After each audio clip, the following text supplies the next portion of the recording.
Game of Thrones escape game. This video is purely for entertainment and does not infringe on copyrights or laws. The rights to the novel and image belong to the original author. We do not claim ownership.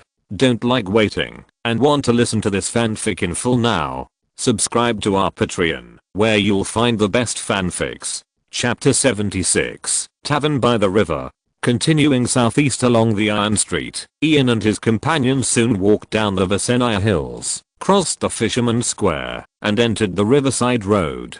From here to the east, you can see the Red Keep on Egan's Hill, a huge and cold fortress standing on the Blackwater River, built entirely of light red stone, with the golden crown and stag flag of the Baratheon family flying high on the gatehouse. To the south is the Riverside Gate, also known as the Mud Gate, and the port of King's Landing, built on the Blackwater River, is just outside the gate. Sir Grantham, who arrived at the Riverside Road half a day earlier than Ian and his companions, rented a large house here. This was Ian's order. He planned to establish his own safe zone in King's Landing as far away from Flea Market as possible. This can be as far away from the players hiding in the Flea Bottom as possible, and it can also be convenient for Ian to evacuate by boat easily. When Ian arrived at the house, Sir Grantham had already called Bronn back from the team of Dorian, the Black Falcon, who was active in another inn near the Red Keep. According to Bronn, King Robert had summoned Sir Wilder's petition group yesterday and tried the Derry family and the Grayson family for treason. Sir Simon had a chance to wear black clothes to save his life, but after being suddenly stabbed in the back by Sir Wilder, he seemed to have mental problems. He kept cursing Wilder, cursing the Iron Throne, and even cursing the Lannister family. In the end, Simon angered King Robert, who was already extremely sad because of the loss of his adoptive father, Lord Arryn, and was sentenced to death in court. In this way, Dorian and his team's task of ensuring Simon's death was completed ahead of schedule, and Ian had another team of mercenaries that could be used in King's Landing. After settling in the house, Ian and his men were divided into two groups and went to a nearby inn for dinner. They had just pushed open the wooden door and walked into the inn hall. In the orange-red firelight, a smoky smell of alcohol, sweat and the sour smell of feet, a mixed smell of rotten food and rotten wood, and some bad smells that would be harmonious if they were spoken out came to their noses. The tavern's hall was full of people. Most of them were sailors from passing ships, workers on the docks, nearby fishermen, and many idle mercenaries. They got drunk, gathered together to brag, gamble, or simply did things in the hall that would be censored if written down. The arrival of Ian and his party did not attract anyone's attention, and the tavern was still noisy. Ian found an empty table and sat down, ordered the waiter to bring the best wine and food in the store, and then began to look at other guests idly. Although there were only more than 60 players left, the possibility of him meeting players in any inn was very low, but he still did not intend to take it lightly. After observing everyone in the hall, Ian did not find anything, so he gave up. Suddenly, Ian heard a commotion at the next table. The leader seemed to be telling a story, so Ian turned his attention to him. It was not that he wanted to eavesdrop, but mainly because the guy's voice was so loud that the whole hall could hear it. I was drunk that day, very drunk, and I saw a prostitute. She was so beautiful. I had no money on me at the time, so I could only follow her after she left the brothel. The drunkard said intermittently, with a face flushed by alcohol and intoxicated with memories. She seemed to cry in the middle and seemed to resist. I can't remember clearly. I was very drunk at the time. Later, I remembered these details and felt that I was really naive at the time. The bartender poured another sip of wine into his mouth. Ian, naive. Do you have any misunderstanding about this word? After that, I was going to kill her to silence her because I couldn't afford the money and her boss was a tough guy. But the moment I pulled out the knife, she smiled, and it was such a beautiful smile. I'm a prostitute, she said. I don't mind sleeping with any man, so you don't have to be so violent. She said it sincerely, and she smiled, and it was beautiful anyway. I almost believed her immediately. I said I was very drunk at the time. You don't have to keep emphasizing it. One of his companions said to him. Are you telling me what to do? The drunk glared at his companion, and the other party fell silent instantly. The drunk cleared his throat and continued to tell his story. At this time, Ian unexpectedly heard the conversation between the two sailors next to him. Don't mess with him when he's drunk. Just agree with him. Damn, this guy doesn't recognize his relatives when he's drunk. Except for Boss Corian, there's no one on the Sharers dance who can calm him down. Shh, keep your voice down. Corian muttered in his heart on the Sharers dance. Yes, anyway, I believed her. I don't have money to pay you, I said. The drunkard continued to tell his story. But you won't be penniless forever. You are a strong man, brave, and have a handsome face, she replied. Goddamn brave and handsome. Looking at the strong man with a scar piercing his right eye, Ian once again complained in his heart. So, I will assume that you are buying on credit. When you become successful and wealthy in the future, you can come to King's Landing again. Don't forget that one night, Xia Ze of Shatea, the name she made up for herself. The drunkard told the story, while adding his own narration. Don't forget that one night, Xia Ze of Shatea comforted you at the lowest point in your life. As she spoke, she took the initiative to kiss me. Her tone was gentle, as if the girl of the 7 gods herself was talking to me. At that moment, I found myself falling in love with her. The love between a rapist and a prostitute should be a beautiful story. Goddamn beautiful story. Ian's mouth twitched, and he began to doubt the feasibility of the plan he had just come up with. She said goodnight to me before she left, and I secretly swore that I would buy her out and marry her in the future. And then.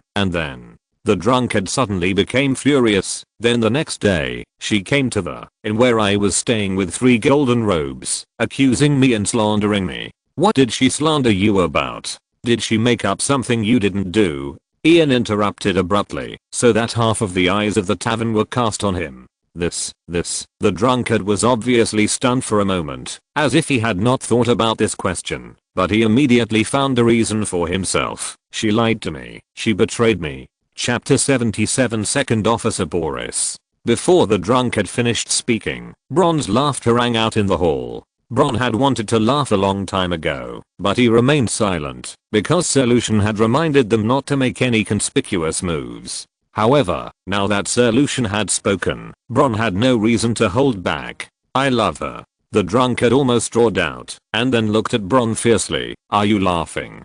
No, I'm not. Bron soaked the bread in the soup, as if the drunkard's threatening look did not exist. You are laughing. The drunkard roared, slamming the table with his fists. No one can laugh at Boris of Shara's dance. No one. Bron suddenly felt someone pulling his clothes. He turned his head and looked back, and found that Ian leaned close to his ear and whispered, anger him, but don't kill him. Really? Well, I'm laughing. Bron laughed even more wantonly, and I laugh whenever I want. The old and new gods, the red god, or any other damn gods combined, can't deprive me of the right to laugh. Boris stood up and glared at Bron fiercely, and Bron calmly put his right hand on the dagger behind him. As long as the other party made another move, he would cut his throat. Perhaps he felt the murderous intent in Bron's eyes, or perhaps he looked at Ian and the others sitting at the table, and didn't seem to be easy to deal with. Boris rarely suppressed the impulse in his heart. He stopped moving forward to approach Bron, but stood still, trying to save face for himself. So you are not curious about how I survived so many gold cloaks, and can sit here openly today? Is it a proud record for you to kill 3 gold cloaks that any male prostitute can beat with a stick? Ian took over the topic again and asked provocatively. Ian did not intend to give this guy a way out. He wanted the other party to make trouble for him so that he could subdue him later. Looking at the embarrassed expression on Boris's face, Ian continued to add, but from the look on your face, it seems that you did not knock down the 3 gold cloaks, but ran away like a dog. Boris did not feel anything at first, but after hearing what Ian said, he felt humiliated instantly, and even felt that he read ridicule in the eyes of his men looking at him.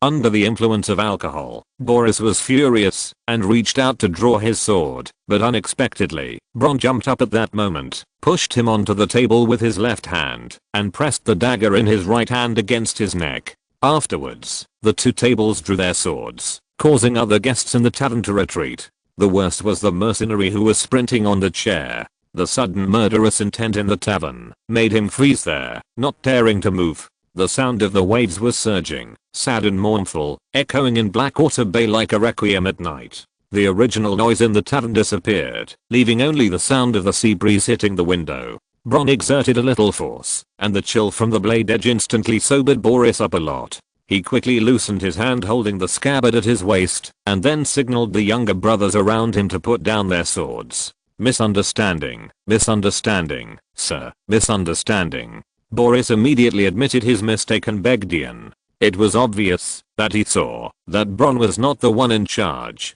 Please let me go. According to my usual temper, I should have asked him to slit your throat for the way you just bumped into me, Ian said with narrowed eyes, but you seem to have mentioned that you were on the Shayera's dance. The Shayera's dance was the ship of the pirate leader Saladin. The moment Ian heard this information, he suddenly had an inspiration. He wanted to make up a story that could explain to his mercenaries the cause and effect of his treasure hunt in King's Landing, and a story that could try to make use of the group of sailors in front of him. Ah, right.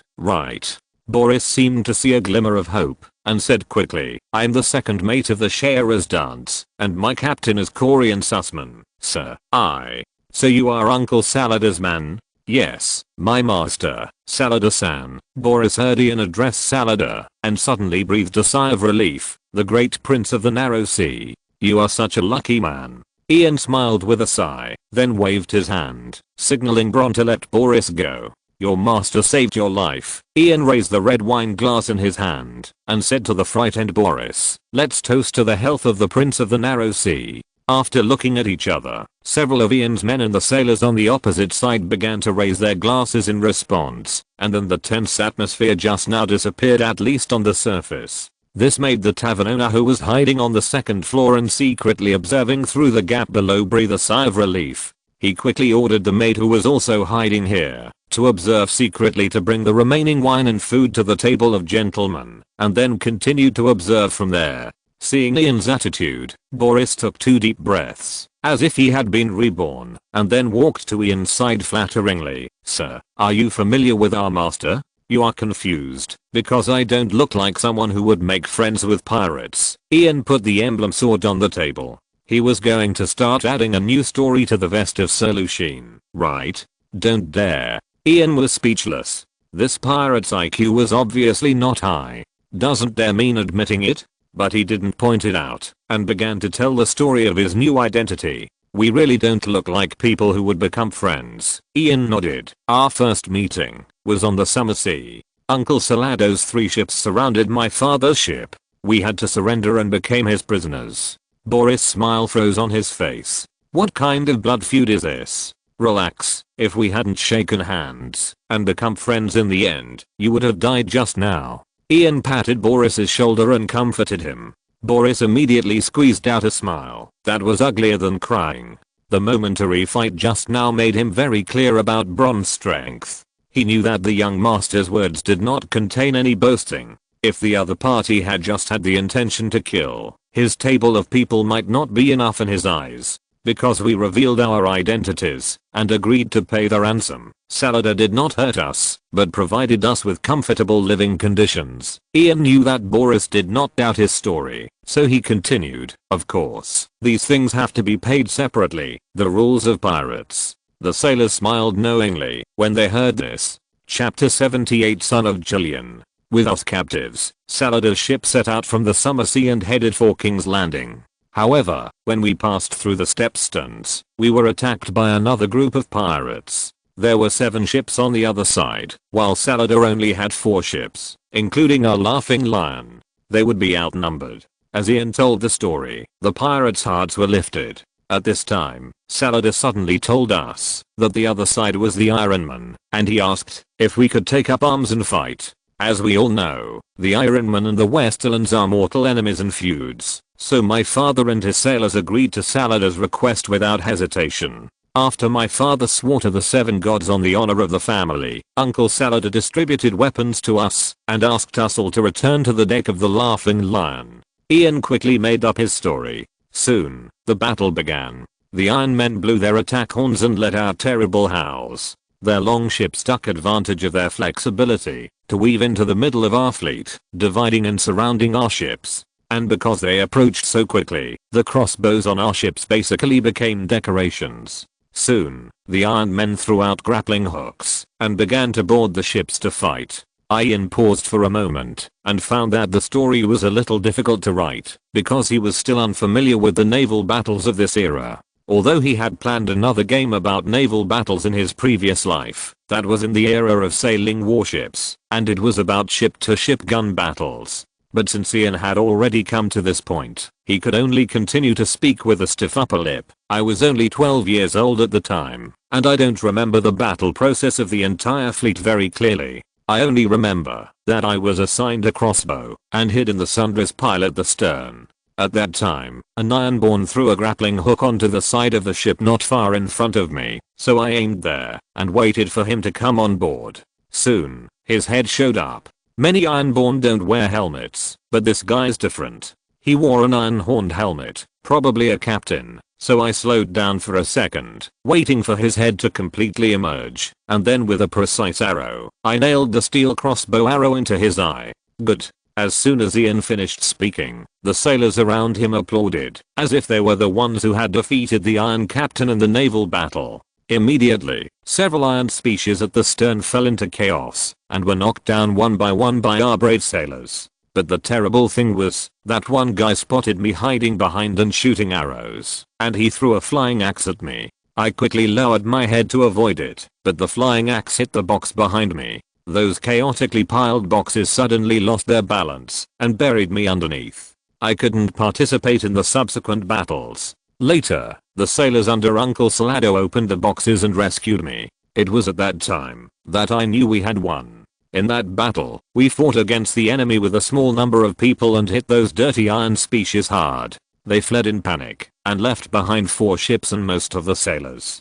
Good. The sailors cheered again. My father fulfilled his oath, and Uncle Salado waived our ransom as agreed and released us on the spot. After that, we gave up our plan to go to King's Landing. Uncle Salado escorted us all the way back to the Sea of Smoke. It was during that journey that he and my father became brothers. Excuse me, who is your father? Gillian Lannister, the younger brother of Lord Tywin Lannister. Ian replied, I'm his son Lucien Lannister. 7 years ago, I boarded the Laughing Lion and went to sea with my father. When Ian first named himself Lucien, he wanted to pretend to be the son of Sir Damien from a side branch, but fortunately Gillian and Damien were not of the same generation, so it made sense for his new identity to be called Lucien. When did Sir Gillian get married? Sir Grantham, the traitor sitting next to Ian, subconsciously wanted to ask, but the moment before he said it, he suddenly came to his senses. I worked for Sir Lucien for his money, not for the Lannister or Seamount names, so what difference did it make to me whether my employer was Sir Gillian's illegitimate son or his legitimate son?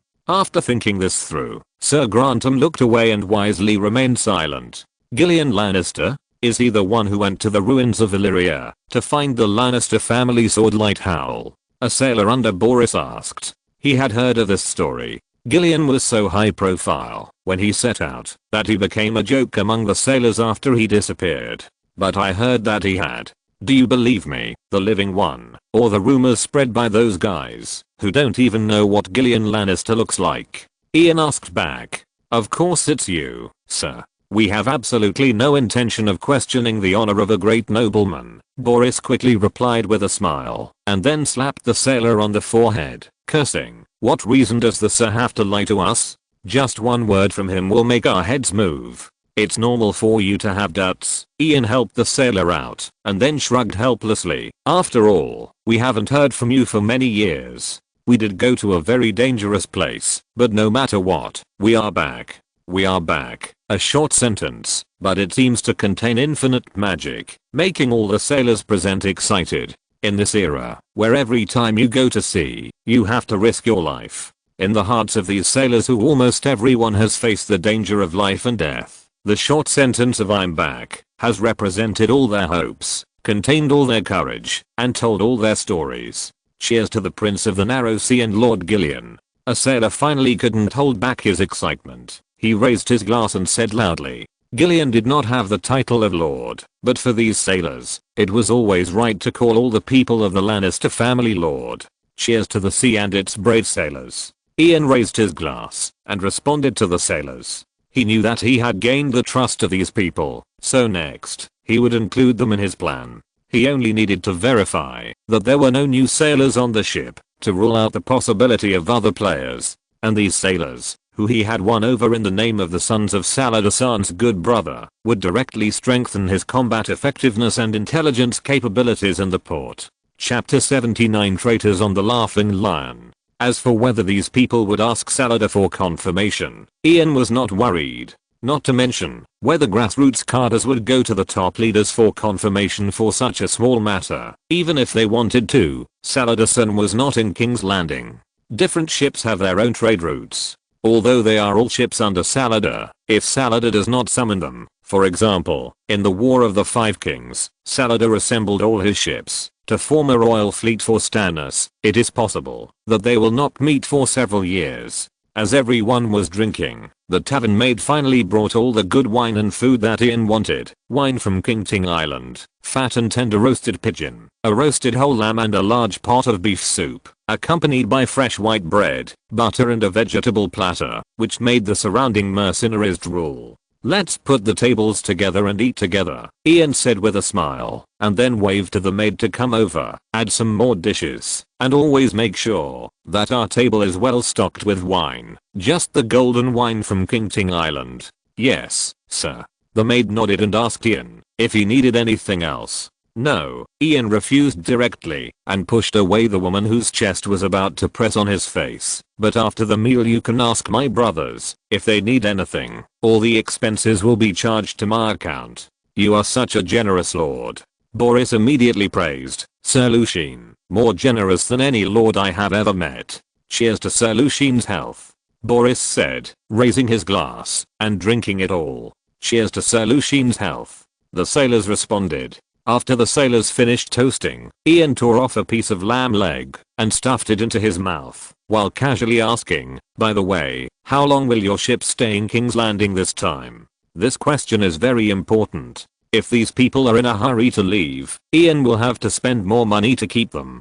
"Half a month. We just went out to sea once, so this time the rest is a little longer," Boris replied, "but we have stayed here for a week. Is there anything you need our help with?" A sharp-eyed sailor seemed to see Ian's thoughts. "You are a friend of the prince, and you are so generous to us. Just tell me what you want." "Yes. Just tell me if you need any help from the brothers. Don't hesitate." The sailors patted their chests and promised while putting food and wine into their mouths. "I do need your help," Ian nodded, "but I need to talk to your captain." "Now?" "The captain hasn't come into the city." "Do we need to go back to the ship to find him now?" "Tomorrow." Ian shook his head. It was too arrogant to call people from the ship into the city at night. Then he raised his glass to the sailors again. "You should enjoy tonight." After dinner, most of the sailors and Ian's mercenaries stayed in the inn and chose special services. Only Bronn and the traitor Sir Grantham followed Ian back to the house they rented. Of course, Bronn followed him back under Ian's orders.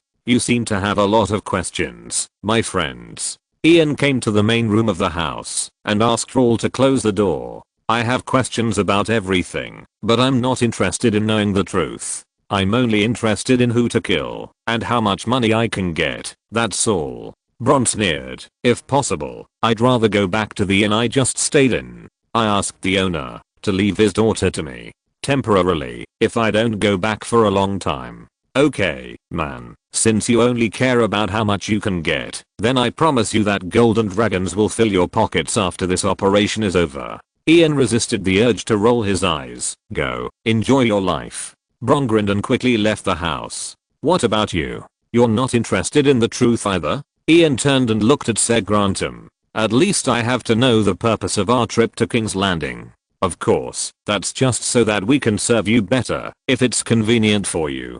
Grantham smiled awkwardly. Of course he wanted to know the truth, but if he had to choose between the truth and the golden dragon, he would choose the latter. "First of all, I must admit that I lied to you before." Ian knocked on Luo's breastplate. "I told you a story when we first met. You said that Mr. Old Dog was once the kidnapper who kidnapped you."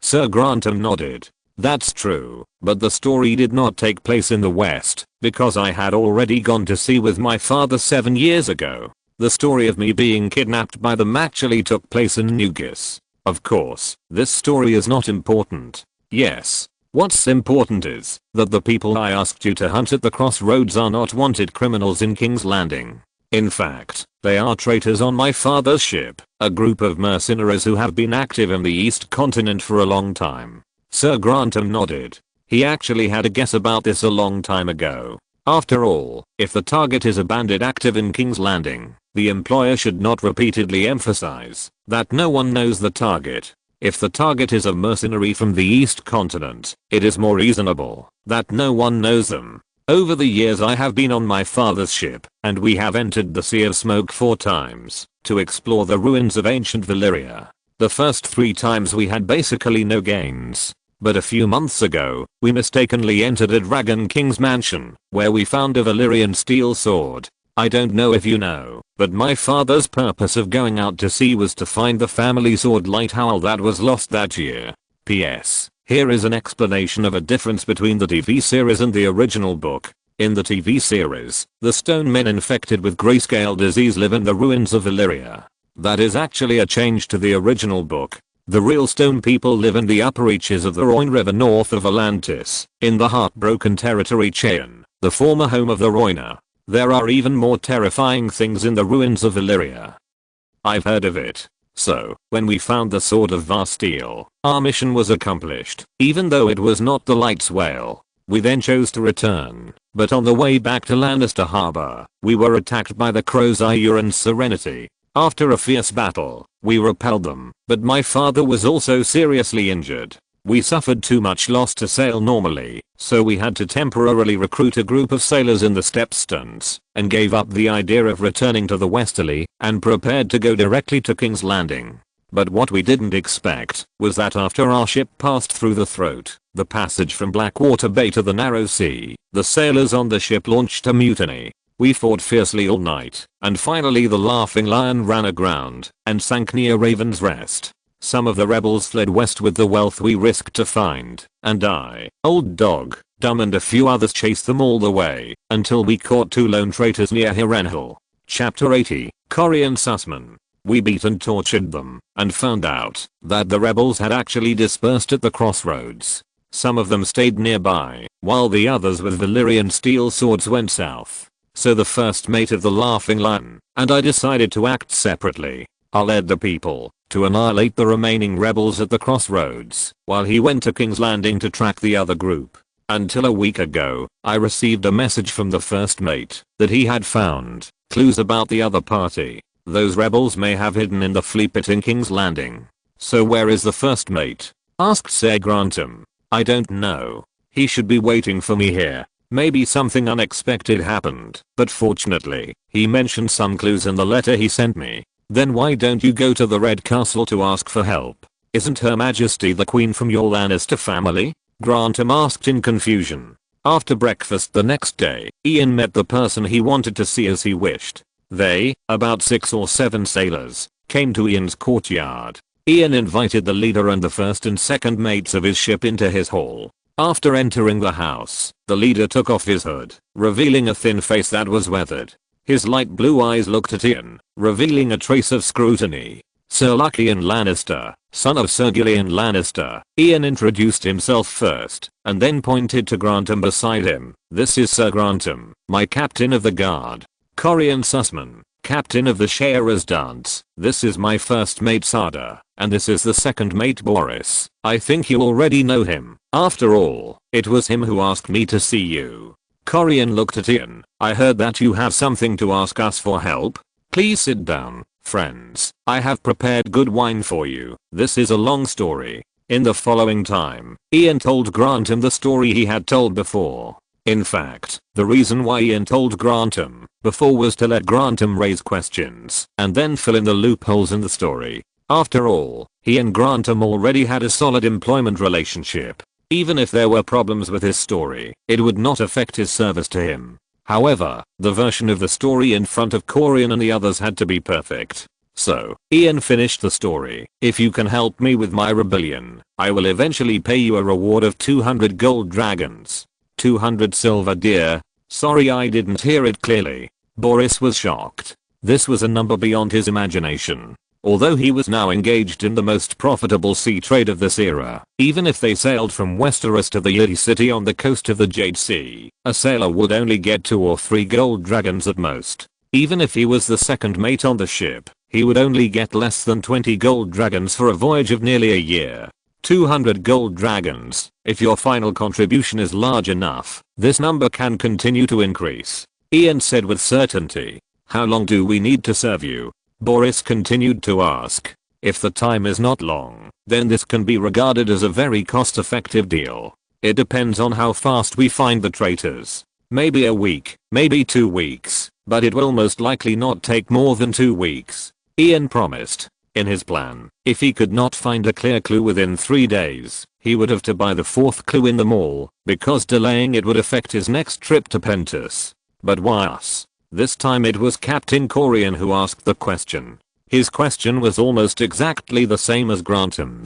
Why don't you go directly to the Red Keep to borrow troops? Aren't you a Lannister? Because my father died in the previous rebellion, and my father and mother were in a secret marriage. My mother is a commoner, and cannot be recognized by the Lannister family. I need that Valyrian steel sword. Only when I find that sword will Uncle Tywin recognize my value and let me have a true Lannister identity. If I go to the Red Keep in such a dejected manner, I will only be laughed at by Jaime. He told me, before we set sail, that it was impossible for us to find the family sword, and if I just go to him like this, he will let him take the family guards to take back the Valyrian steel sword. Then all this will have nothing to do with me. The glory will belong to him, and I will always be an unrecognized Lannister who has lost his father. You mean Jaime the Kingslayer? Oh, sorry, I'm undoubtedly offended. Yes, he is my cousin. He may have left King's Landing and followed the King's team.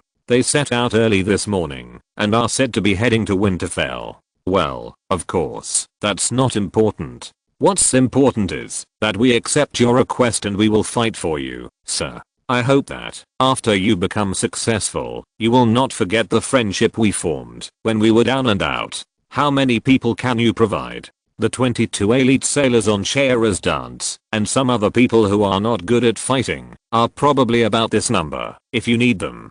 Corian replied. All I need are enough warriors. If there are no accidents, I shouldn't need your other men. Ian smiled. These people were a complete surprise to him. Then Ian deployed everyone. He divided the newly recruited sailors into 2 groups. One group was still commanded by Captain Corian himself. They rented a house next to Ian's house and were ready to cooperate with Ian's actions at any time. The other group was led by the first mate and temporarily commanded by the traitor Sir Grantham. They entered the port with Grantham's mercenary team. Given that the number of remaining players has reached 69, most of the players should have discovered the problem of starting equipment. Ian used 2 strategies to cast this net in King's Landing port. The first one was naturally fishing, like in the Crossroads Inn. He asked a mercenary to hang around the port wearing the conspicuous starting equipment of the mercenary knight. Maybe this would not catch fish directly like earlier, but as long as it attracted the attention of other players, it would always lure the other party to take action. The second plan was to focus on the ships from Pentus. If someone on those ships got off the ship and went to the city and went to Fleet Street, they would find an opportunity to attack them. In order to cooperate with Plan 2, Ian asked Denzel's lieutenant, Dirty Dumpling, to enter Flea Bottom with Denzel's mercenaries. Similarly, his men set a trap of hired knights in Flea Bottom. In addition, Ian summoned Dorian, the Black Falcon, who had completed the task of sending Simon away, and the 20 good men he brought to King's Landing. Half of these people were dispersed by Ian to various places in King's Landing to inquire about the news, and the other half lived in Ian's house, to be responsible for Ian's safety. Chapter 81 Dragon Cave Exploration. At noon, while eating lunch, Ian was thinking further about the clues of the treasure hunt. He had sent Bronn and Raoul to gather information near Fleet Street, but they have not reported back in the past 2 days. In other words, he still only has 4 clues: Flea Bottom, Underground, Death, and Ruins. To be honest, if the damn limitation of Flea Bottom can be thrown aside, the target is almost clearly pointed to the Dragon's Lair. The Dragon's Lair is a building used by the Targaryen family to raise dragons. It is located at the top of Rhaenys Hill in King's Landing. It is rumored that the gate of the dragon's lair could allow 30 knights to enter on horseback side by side. However, during the Targaryen civil war known as the Dance of the Dragons, after Queen Rhaenyra of the Black Party occupied King's Landing, a riot called Dragonstorm broke out in King's Landing. Tens of thousands of hungry victims attacked the dragon pit under the instigation of the Mad Prophet and killed 5 black dragons, including the Queen's Mount Syrinx, including Slykus, Mogul, Tyrex and Dreamfire. After the riot, the dragon pit was burned to ruins, which perfectly fits the clue of ruins. Then there is death, not to mention the death of 5 dragons and thousands of civilians caused by the dragon pit riot itself. In the year 209 of the Egan calendar, a disaster called the Spring Plague broke out in Westeros, and King's Landing was the first to bear the brunt. 4/10 of the population died in a short period of time. Even the wise King Derry II and his 2 heirs, the Archbishop of the Church of the Seven Gods, 1/3 of the archbishops and almost all the members of the Silent Sisters in King's Landing, all died in this plague. At that time, the entire city of King's Landing was full of corpses. In desperation, the king's hand Brynden Rivers could only suggest to the new King Asshai that the corpses be transported to the dragon's lair and then handed over to the Pyromancer to burn them all. That night, the citizens of the entire King's Landing could see the dark green flames shining through the windows of the dragon's lair. Therefore, if there is a place in King's Landing that best fits the clue of death, the dragon's lair must be one of them. Finally, there is underground, which clue does not point to the dragon's lair so clearly, but since a large part of the dragon's lair is indeed underground, if the box is placed in the basement of the dragon's lair, it can also be explained. At this point, the only question left is, the dragon's lair is not in the flea bottom.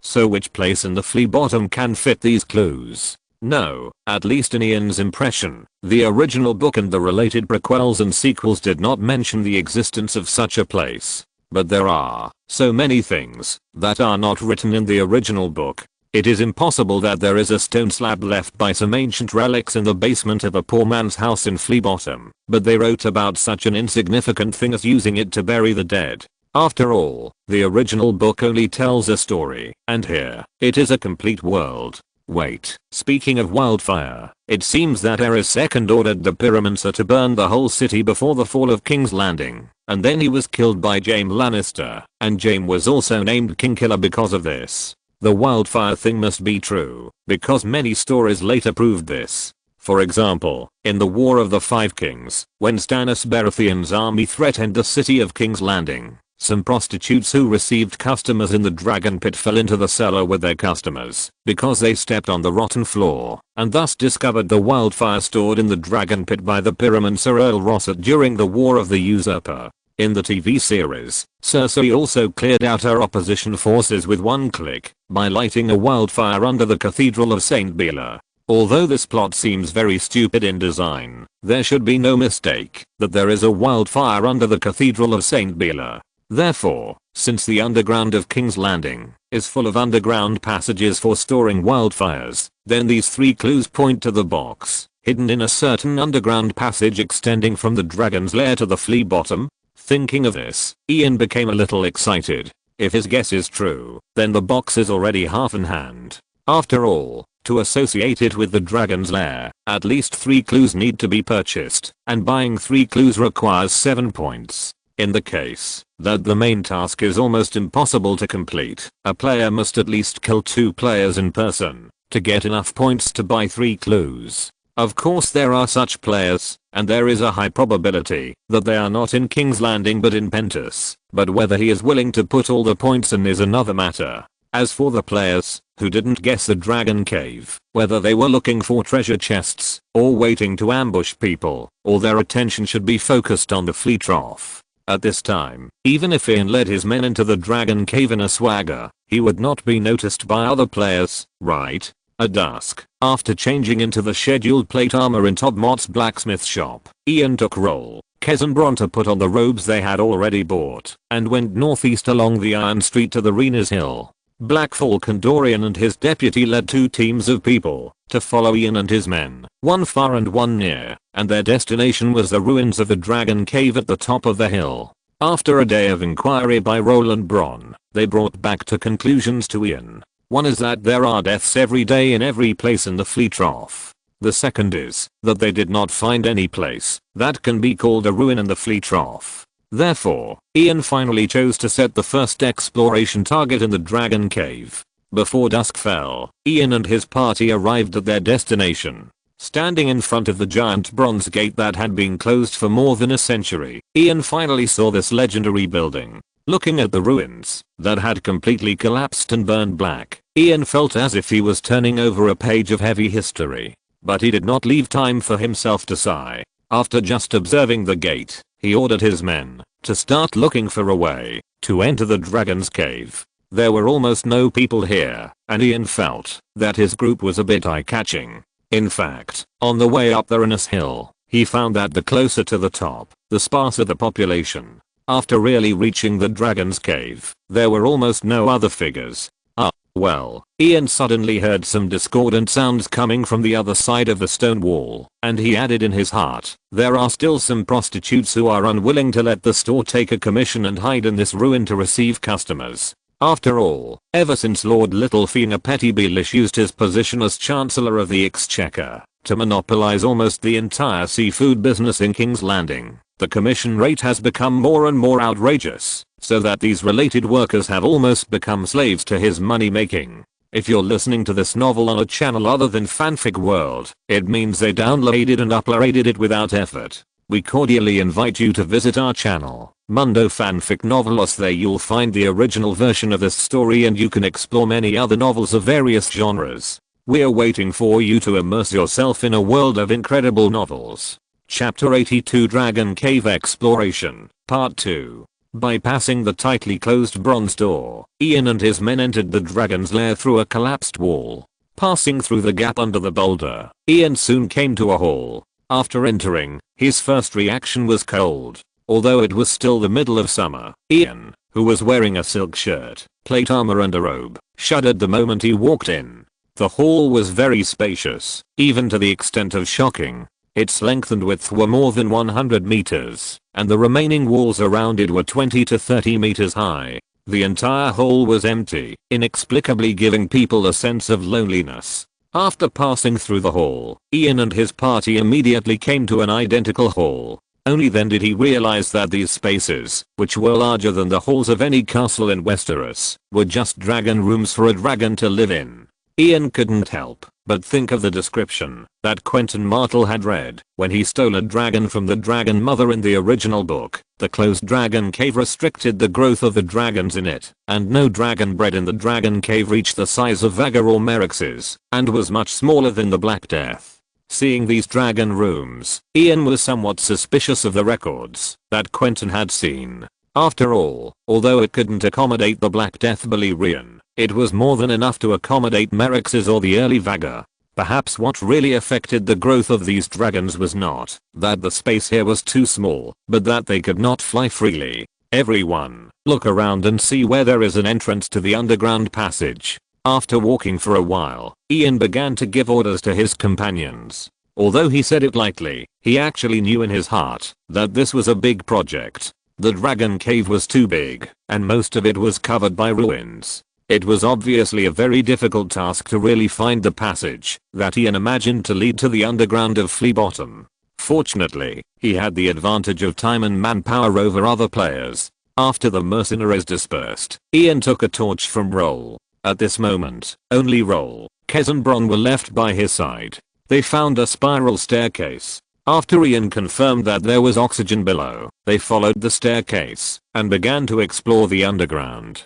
The 4 torches illuminated the entire corridor in an orange-red color, and the echoes of Ian and others' footsteps echoed in the long stone corridor. Ian brought the torch close to the wall and found that there were many dusty murals on it, telling stories about dragon training. After walking through the corridor, they finally came to a stone wall where there were pieces of dusty armor, like guards standing here. These armors were made of black fine steel, and the helmets were inlaid with dragon scales. Ian reached out and touched one of them, trying to find 1 or 2 intact parts, but to his disappointment, these armors had long been rusted and turned into dust with a slight touch. It's a dead end. Bronn made a judgment after checking the surroundings. There is no other passage here. This is bad news, but it is not the first one Ian heard tonight. Because more than 20 people searched for half a night and did not gain anything. They explored a total of 44 basements, 18 underground corridors, and found 2 secret tunnels, but these 2 tunnels did not lead to the direction of Flea Bottom, and there was nothing inside. But in general, this was still within Ian's expectations. After all, the Dragon Cave is so big, and has collapsed for many years. When they came this time, they had brought enough wine and food, and were ready to search here for a few days. After all, compared to finding the tunnel exit at the end of Flea Bottom, the difficulty on the Dragon Cave side is still much smaller. That night, the number of players, which had been stagnant for several days, changed again and reached 68. The next day, Ian and others started the action again. This time they searched all the searchable parts of the Dragon Cave ruins. This time he found the wildfire jars that appeared in the original book, but still found nothing in the tunnel. This made Ian wonder if the exit of the target tunnel in the dragon's lair had been buried by the collapsed boulders. But if they wanted to verify this problem, they would have to start dealing with the collapsed areas. This was a huge project that was extremely luck dependent, and Ian was reluctant to choose this option. Moreover, he did not believe that the system would design the task in this way. If the clues sold in the mall pointed to the dragon's lair, then the exit of the dragon's lair should be easier to find than the exit in the flea nest. If the exit of the dragon's lair needed to clear the ruins before it could be found, then these clues would be worthless. So Ian ordered his men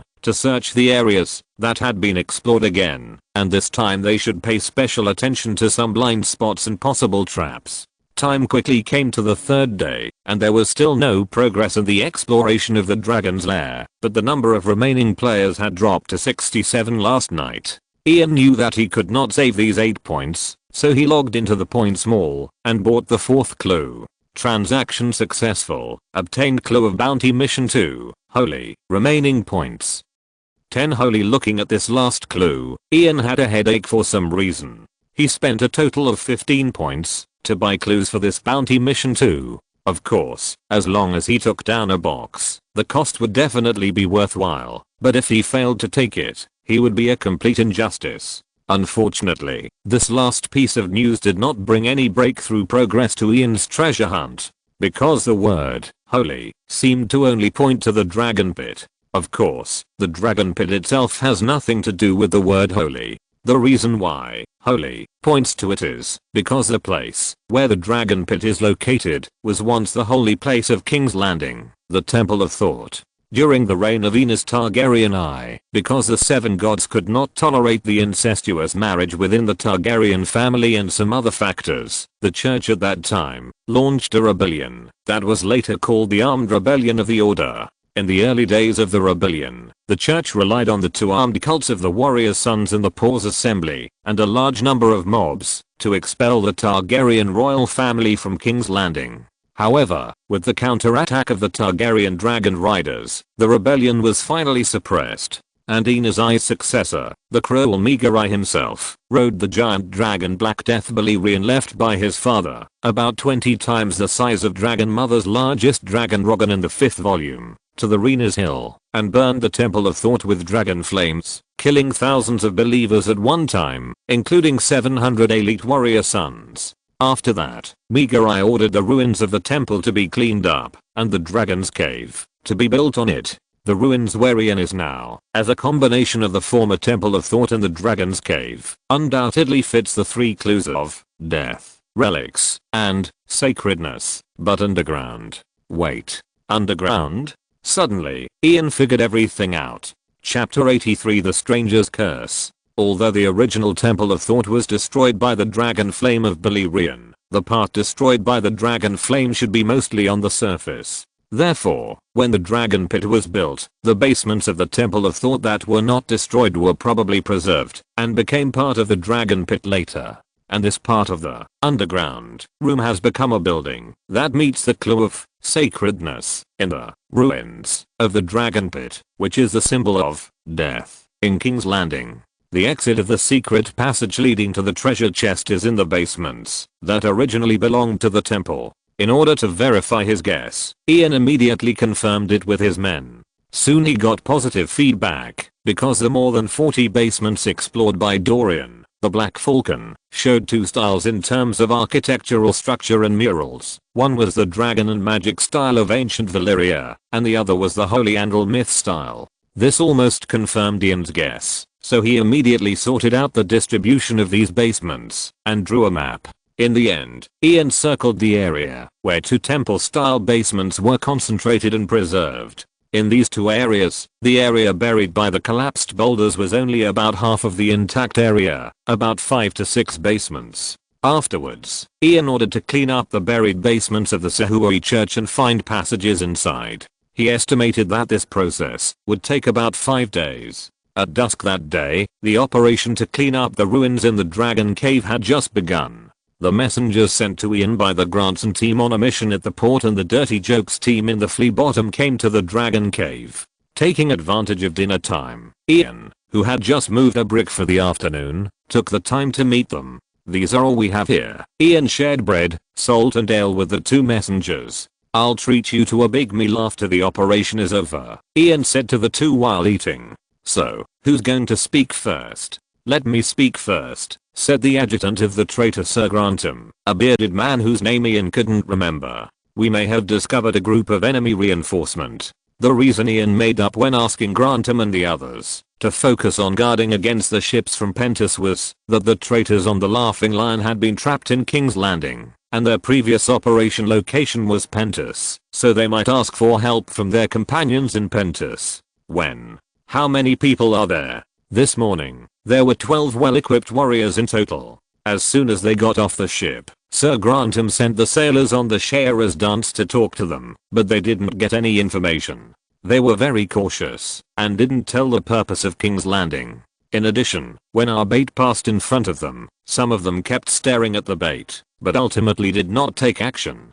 Then they entered the city, and we sent people to follow them secretly. We found that they came all the way to Silent Sister Street and found an inn near Flea Bottom to stay. Not long after that, several of them entered Flea Bottom. According to your previous description, this group of people can be confirmed to be the ones you are looking for. Grantham's adjutant told everyone's information in one breath, and then hurriedly drank a big sip of beer. Sir Grantham's judgment was correct. This group of people was undoubtedly a player team, but it was not known whether the other party was a player or a player ally. "Are you still keeping an eye on them?" "Yes," Grantham's lieutenant nodded. "Sir Grantham has deployed a lot of people to keep a close eye on the inn. As long as you give the order, we can launch an attack at any time." "Not for now, just keep an eye on them." Ian shook his head. The funeral of former King's Hand Jonarin had just ended, and the alert in King's Landing had not been completely relaxed. It would be too ostentatious to rashly attack an inn in King's Landing and kill more than 10 people. Ian's most important task now is to find the box as soon as possible. Everything else will be considered when he is ready to leave King's Landing. "What about you? What did you find? Did you find the same group of people as them?" Ian turned to the messenger of Dirty Jokes again. "No, we have bad news." "Bad news?" Ian raised his eyebrows. According to his deployment, what bad news could there be? "We also followed your instructions in Flea Bottom and put a bait. His name is Bon, and he was wearing the equipment of a mercenary knight. But this afternoon, Bon was killed." The messenger spoke with an unnatural expression. "Has the murderer been caught?" Ian asked immediately. "The bait was killed, which means someone took the bait." This is not a bad thing for Ian. After all, he has no feelings for these mercenaries. "No, sir." The messenger shook his head quickly. "We didn't see the murderer at all."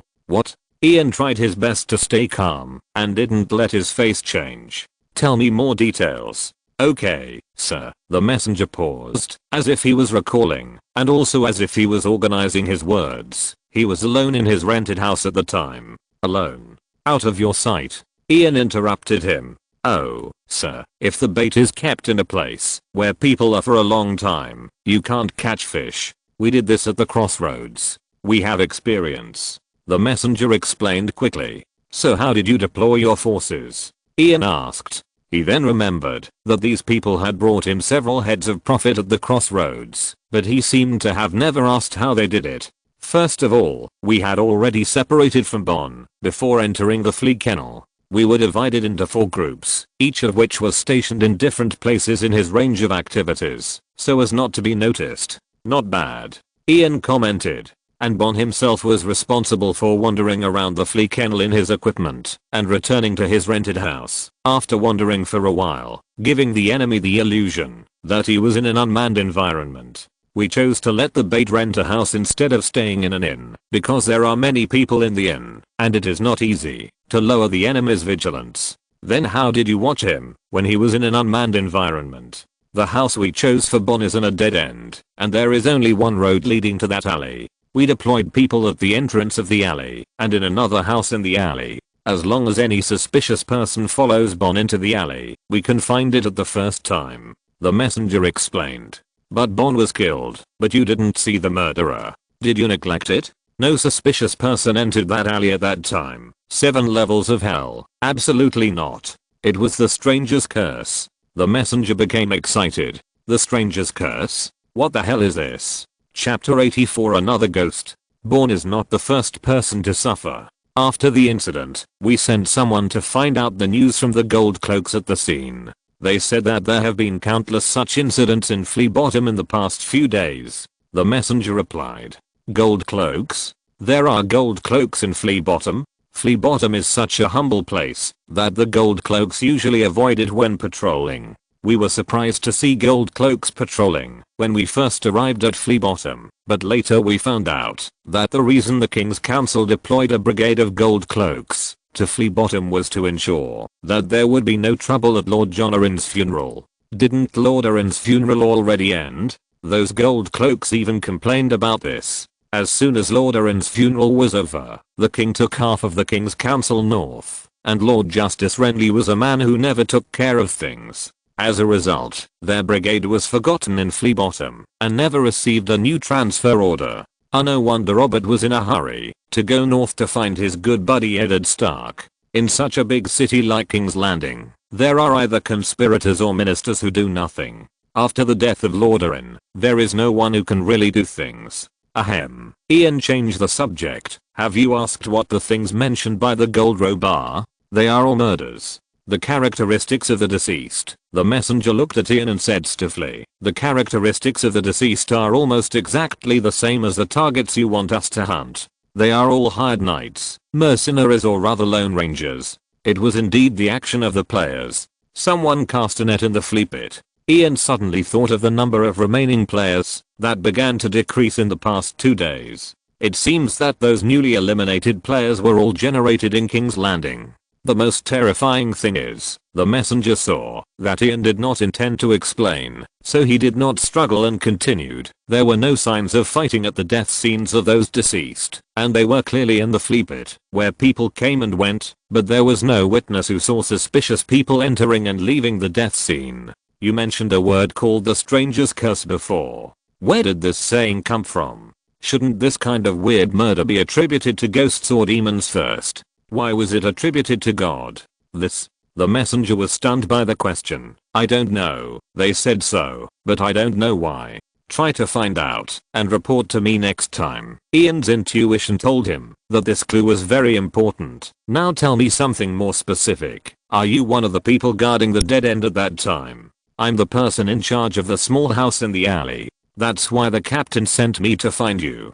There are many things that only I can explain clearly. Unexpectedly, the dirty joke was quite thoughtful. For me, Ian wanted to say the bait, but he soon realized that it was not polite to say that to a person who died for him, so he changed his name to the other person, starting from the time Bond returned to the dead end. Tell me everything that happened. Okay, sir. At that time, after Bond finished wandering on the main road, he returned to the house he rented alone. After he entered the alley, we kept observing by the window. No one followed him at all, and no one went to the yard where he lived. How did you find out he was dead after that? Ian asked, puzzled. It wasn't us. The first person to discover that Bourne had been killed was his landlord, a fat old woman. He lived with the landlord? Of course not. At the end of the alley was a small courtyard with about 3 or 4 rooms, all of which belonged to the old woman.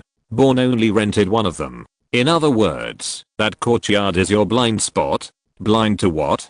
The messenger seemed to have never heard of the term. That yard is not within your sight. Yes, because the old woman's asking price is very high, and her house in Flea Bottom cannot be rented out at all. This is information that is easy to find out nearby. Bond's renting there can make him look very suspicious, and it can also induce the target to attack him with confidence. After all, there is no one else there. So you didn't arrange for other people to enter that yard? Yes. There is no one else living in that yard, except Bond and the landlady, the old woman. Yes. What was the landlord's reaction after she found out that Bond was dead? Scream? And then you broke in? No. The messenger shook his head. The landlord didn't react at all at the time. She just walked out of the yard silently. We saw her leave. Although she left in a hurry, we didn't take it too seriously. It wasn't until she brought a team of gold robes back to her yard that we realized something might have happened. How did she get those gold robes to move? Ian felt incredible. These hooligans from the capital garrison never liked to meddle in other people's business. Perhaps because too many such incidents have occurred in the past few days, the captain of the Gold Cloaks has also felt the pressure. The messenger guessed. Ian nodded. He thought the same as the messenger. This kind of continuous mass murder, even if it happened in a lowly place like Flea Bottom, the leader of the Gold Cloaks who was responsible for the law and order of Flea Bottom had to pay attention to it. Otherwise, if the commander of the garrison or even the minister of justice was alerted, even if he would not be held accountable, he would inevitably be labeled as a waste. In short, Ian continued to ask, except for himself, the old landlord and the gold robes, no one has ever entered the yard where Bond died, right? Yes, sir. But you can only monitor the gate, right? What about the wall? Is it possible for the enemy to climb over the wall? The yard has two sides made up of the walls of the house itself. The only separate walls are the main gate and the two walls facing the main road. We are watching the main gate, and the wall on the back is also under the surveillance of another group of us. Although the wall is very low, and it is easy to climb over, it is not easy to hide from our sight. So is the murderer another ghost? How did Bond die? Ian continued to ask. The brother we sent to communicate with the gold robes took a rough look. Bond had wounds caused by an axe on his body. The other party penetrated his mail from the front and caused a huge wound on his chest. Where is his body? It was taken away by the gold robes, the messenger explained immediately. Our people pretended to be bystanders at the time, and it was impossible for them to ask the gold robes to take away the body. Are there any other strange things to add? No, sir. Chapter 85 Dragon Cave Brick Moving Diary. Ian fell silent. He could not find the truth with just these clues. If he could be given Bond's body, or if he could go to the scene to check it out in person, he would definitely find more clues. But these 2 points were obviously impossible. The current situation could barely be considered as the enemy's secret and I's secret. If Ian asked someone to ask the golden robe for Bond's body, or went to check the scene in person, these actions would be discovered by the mysterious player, and Ian would be out in the open.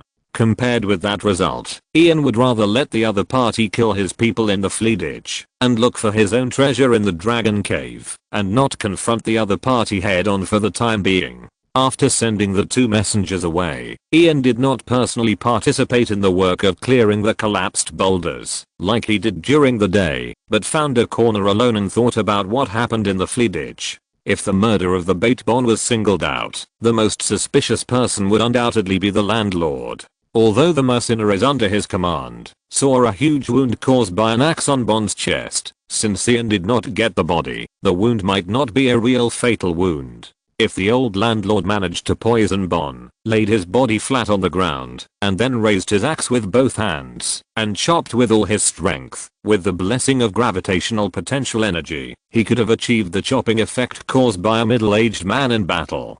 But unfortunately, Bond's death was not an isolated case. Since there have been several cases of people with the initial characteristics of players being killed in recent days, the only ones who did it were players. Ian knew that it was normal for players to have the combat power to kill an ordinary mercenary in seconds at this point in time, because for those players who already had very rich combat experience in their previous lives, a slight increase in the board value can bring a qualitative leap in their strength. but Ian couldn't understand how the other party avoided his 3 groups of mercenaries who were staring at Bond's yard from different directions, successfully sneaked into the yard, killed Bond, and then retreated unscathed.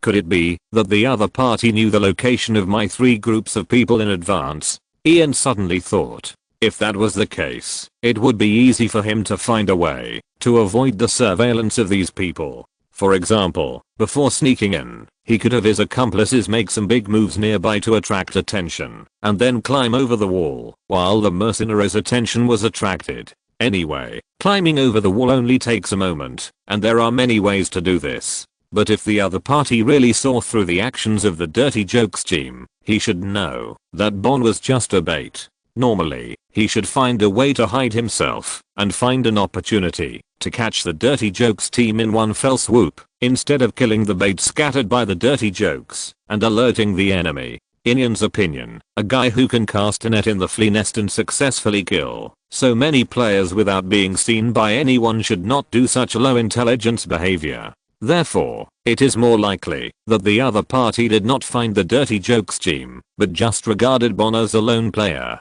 But in that case, the dirty jokes team failed to find the other party's traces, even though they were careful and unintentional, and the other party's ability was a bit amazing. I just hope that the group of players who just came from Pentas can touch the net in the flea nest, so that I can have a chance to profit. Ian couldn't help but think.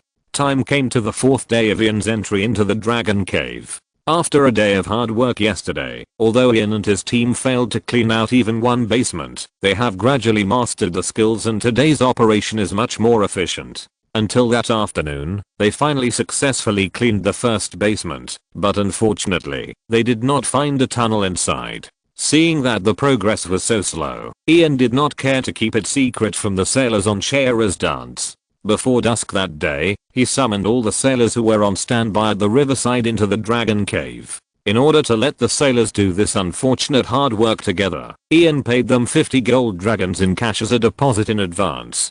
Time came to the 6th day of Ian's entry into the Dragon Cave. In the past 2 days, several more players died, and the number of remaining players at this time reached 64. In the past 2 days, 2 more suspected players entered King's Landing from the ship from Pentas. In order to monitor the 3 groups at the same time, Sir Grantham, who was in charge of the port, had to reduce the number of people monitoring the first batch of players staying at Silent Sister Street. But unfortunately, the 2 new players soon appeared to be in trouble. One of them found the person sent by Grantham to follow him, and successfully got rid of him, while the other was killed in the same way as Ian's bait Bond that night. According to the mercenary sent by Grantham to follow him, he didn't see anyone enter the house rented by that guy. Faced with this situation, Ian completely gave up the idea of competing with the other party for control of Flea Bottom before the result of Dragon Cave came out. Under Ian's order, the entire Dirty Doan team began to stop, no longer cast new bait, and just waited in place. In addition, regarding the source of the stranger curse, the people under the Dirty Doan have not yet found out the reason. This made Ian anxious. After 2 days of thinking, he had found the reason why he was so sensitive to the word stranger.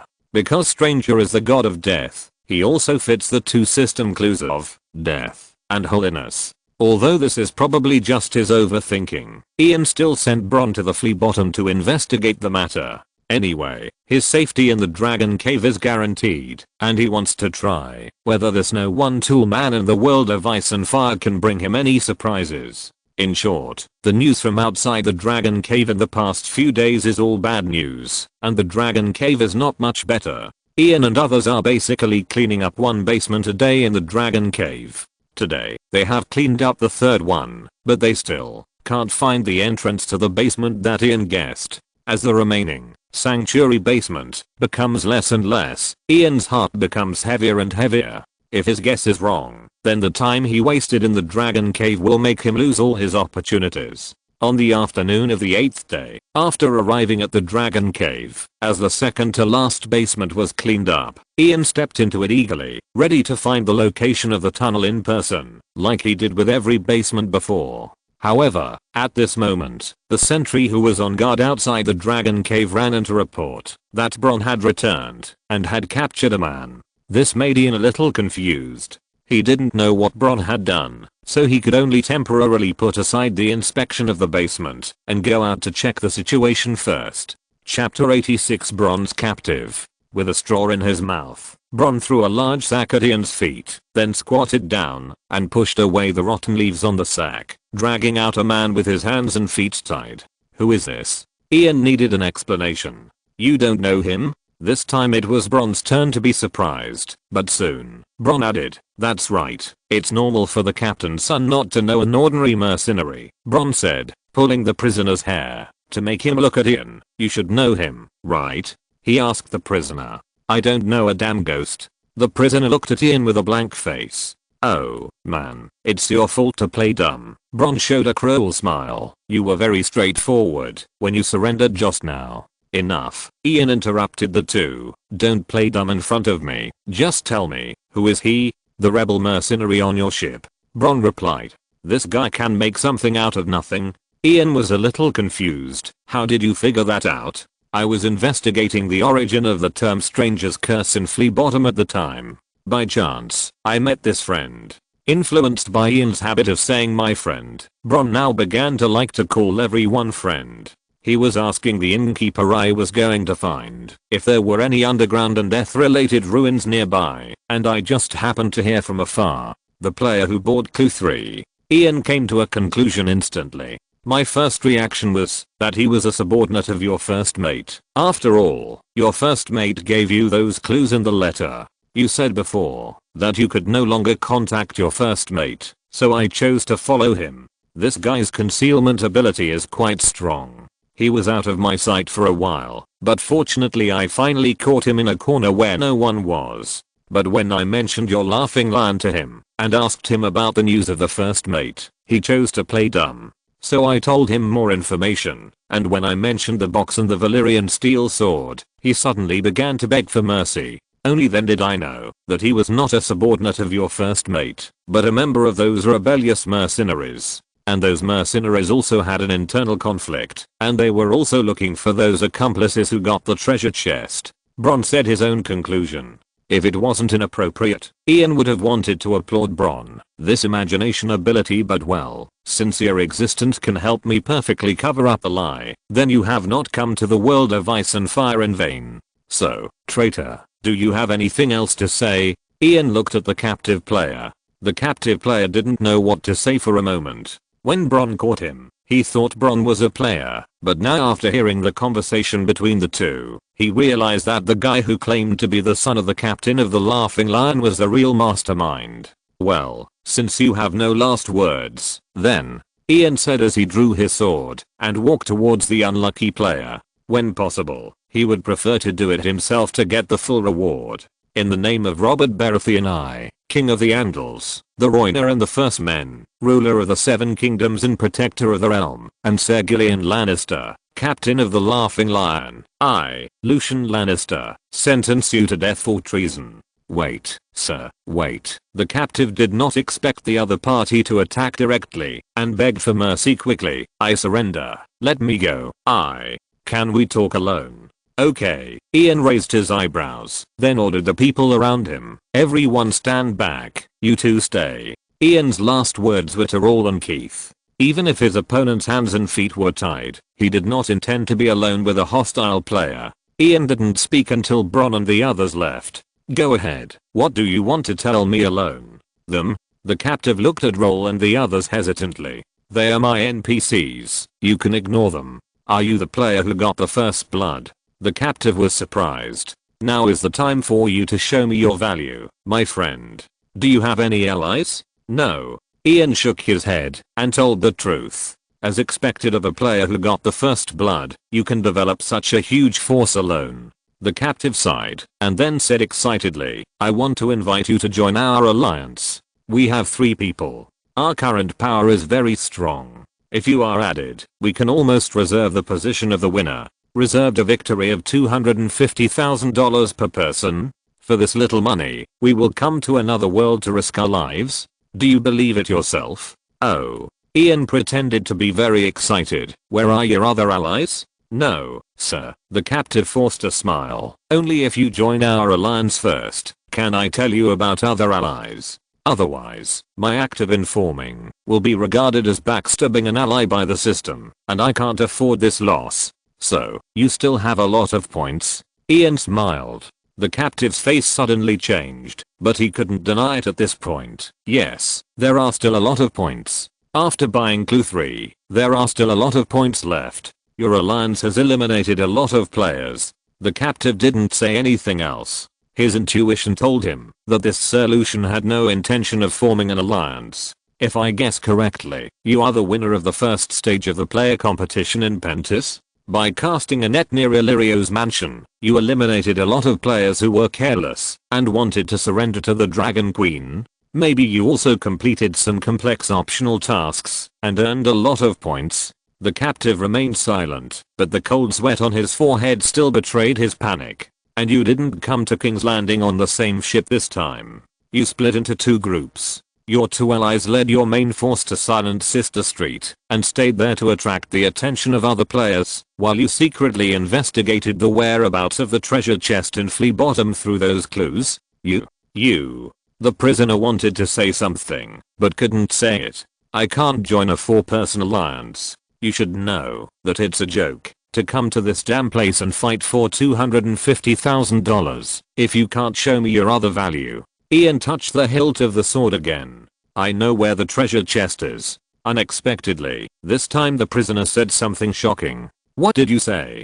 I can tell you the location of the treasure chest, but you must agree to my conditions first. You are not qualified to make conditions with me. Chapter 87, Stranger's Temple. Before your mercenary caught me today, I had already told my allies about this. If nothing unexpected happens, they will take action tonight. If you don't agree to my conditions, everything you have done will be in vain. The captive said, and before Ian could respond, he immediately added, just now when I told you that my allies would take action tonight, the system had already determined that I was a backstabber and changed my identity in the alliance to an insider. So next you can form an alliance with me personally, and then I will tell you where the treasure chest is. Is that your condition? You want to form an alliance with me? Of course not. The captive shook his head. You and I both know that I don't trust you, and you can't trust me who has already backstabbed an ally once. So after I tell you where the treasure is, I will leave directly, and you can't stop me.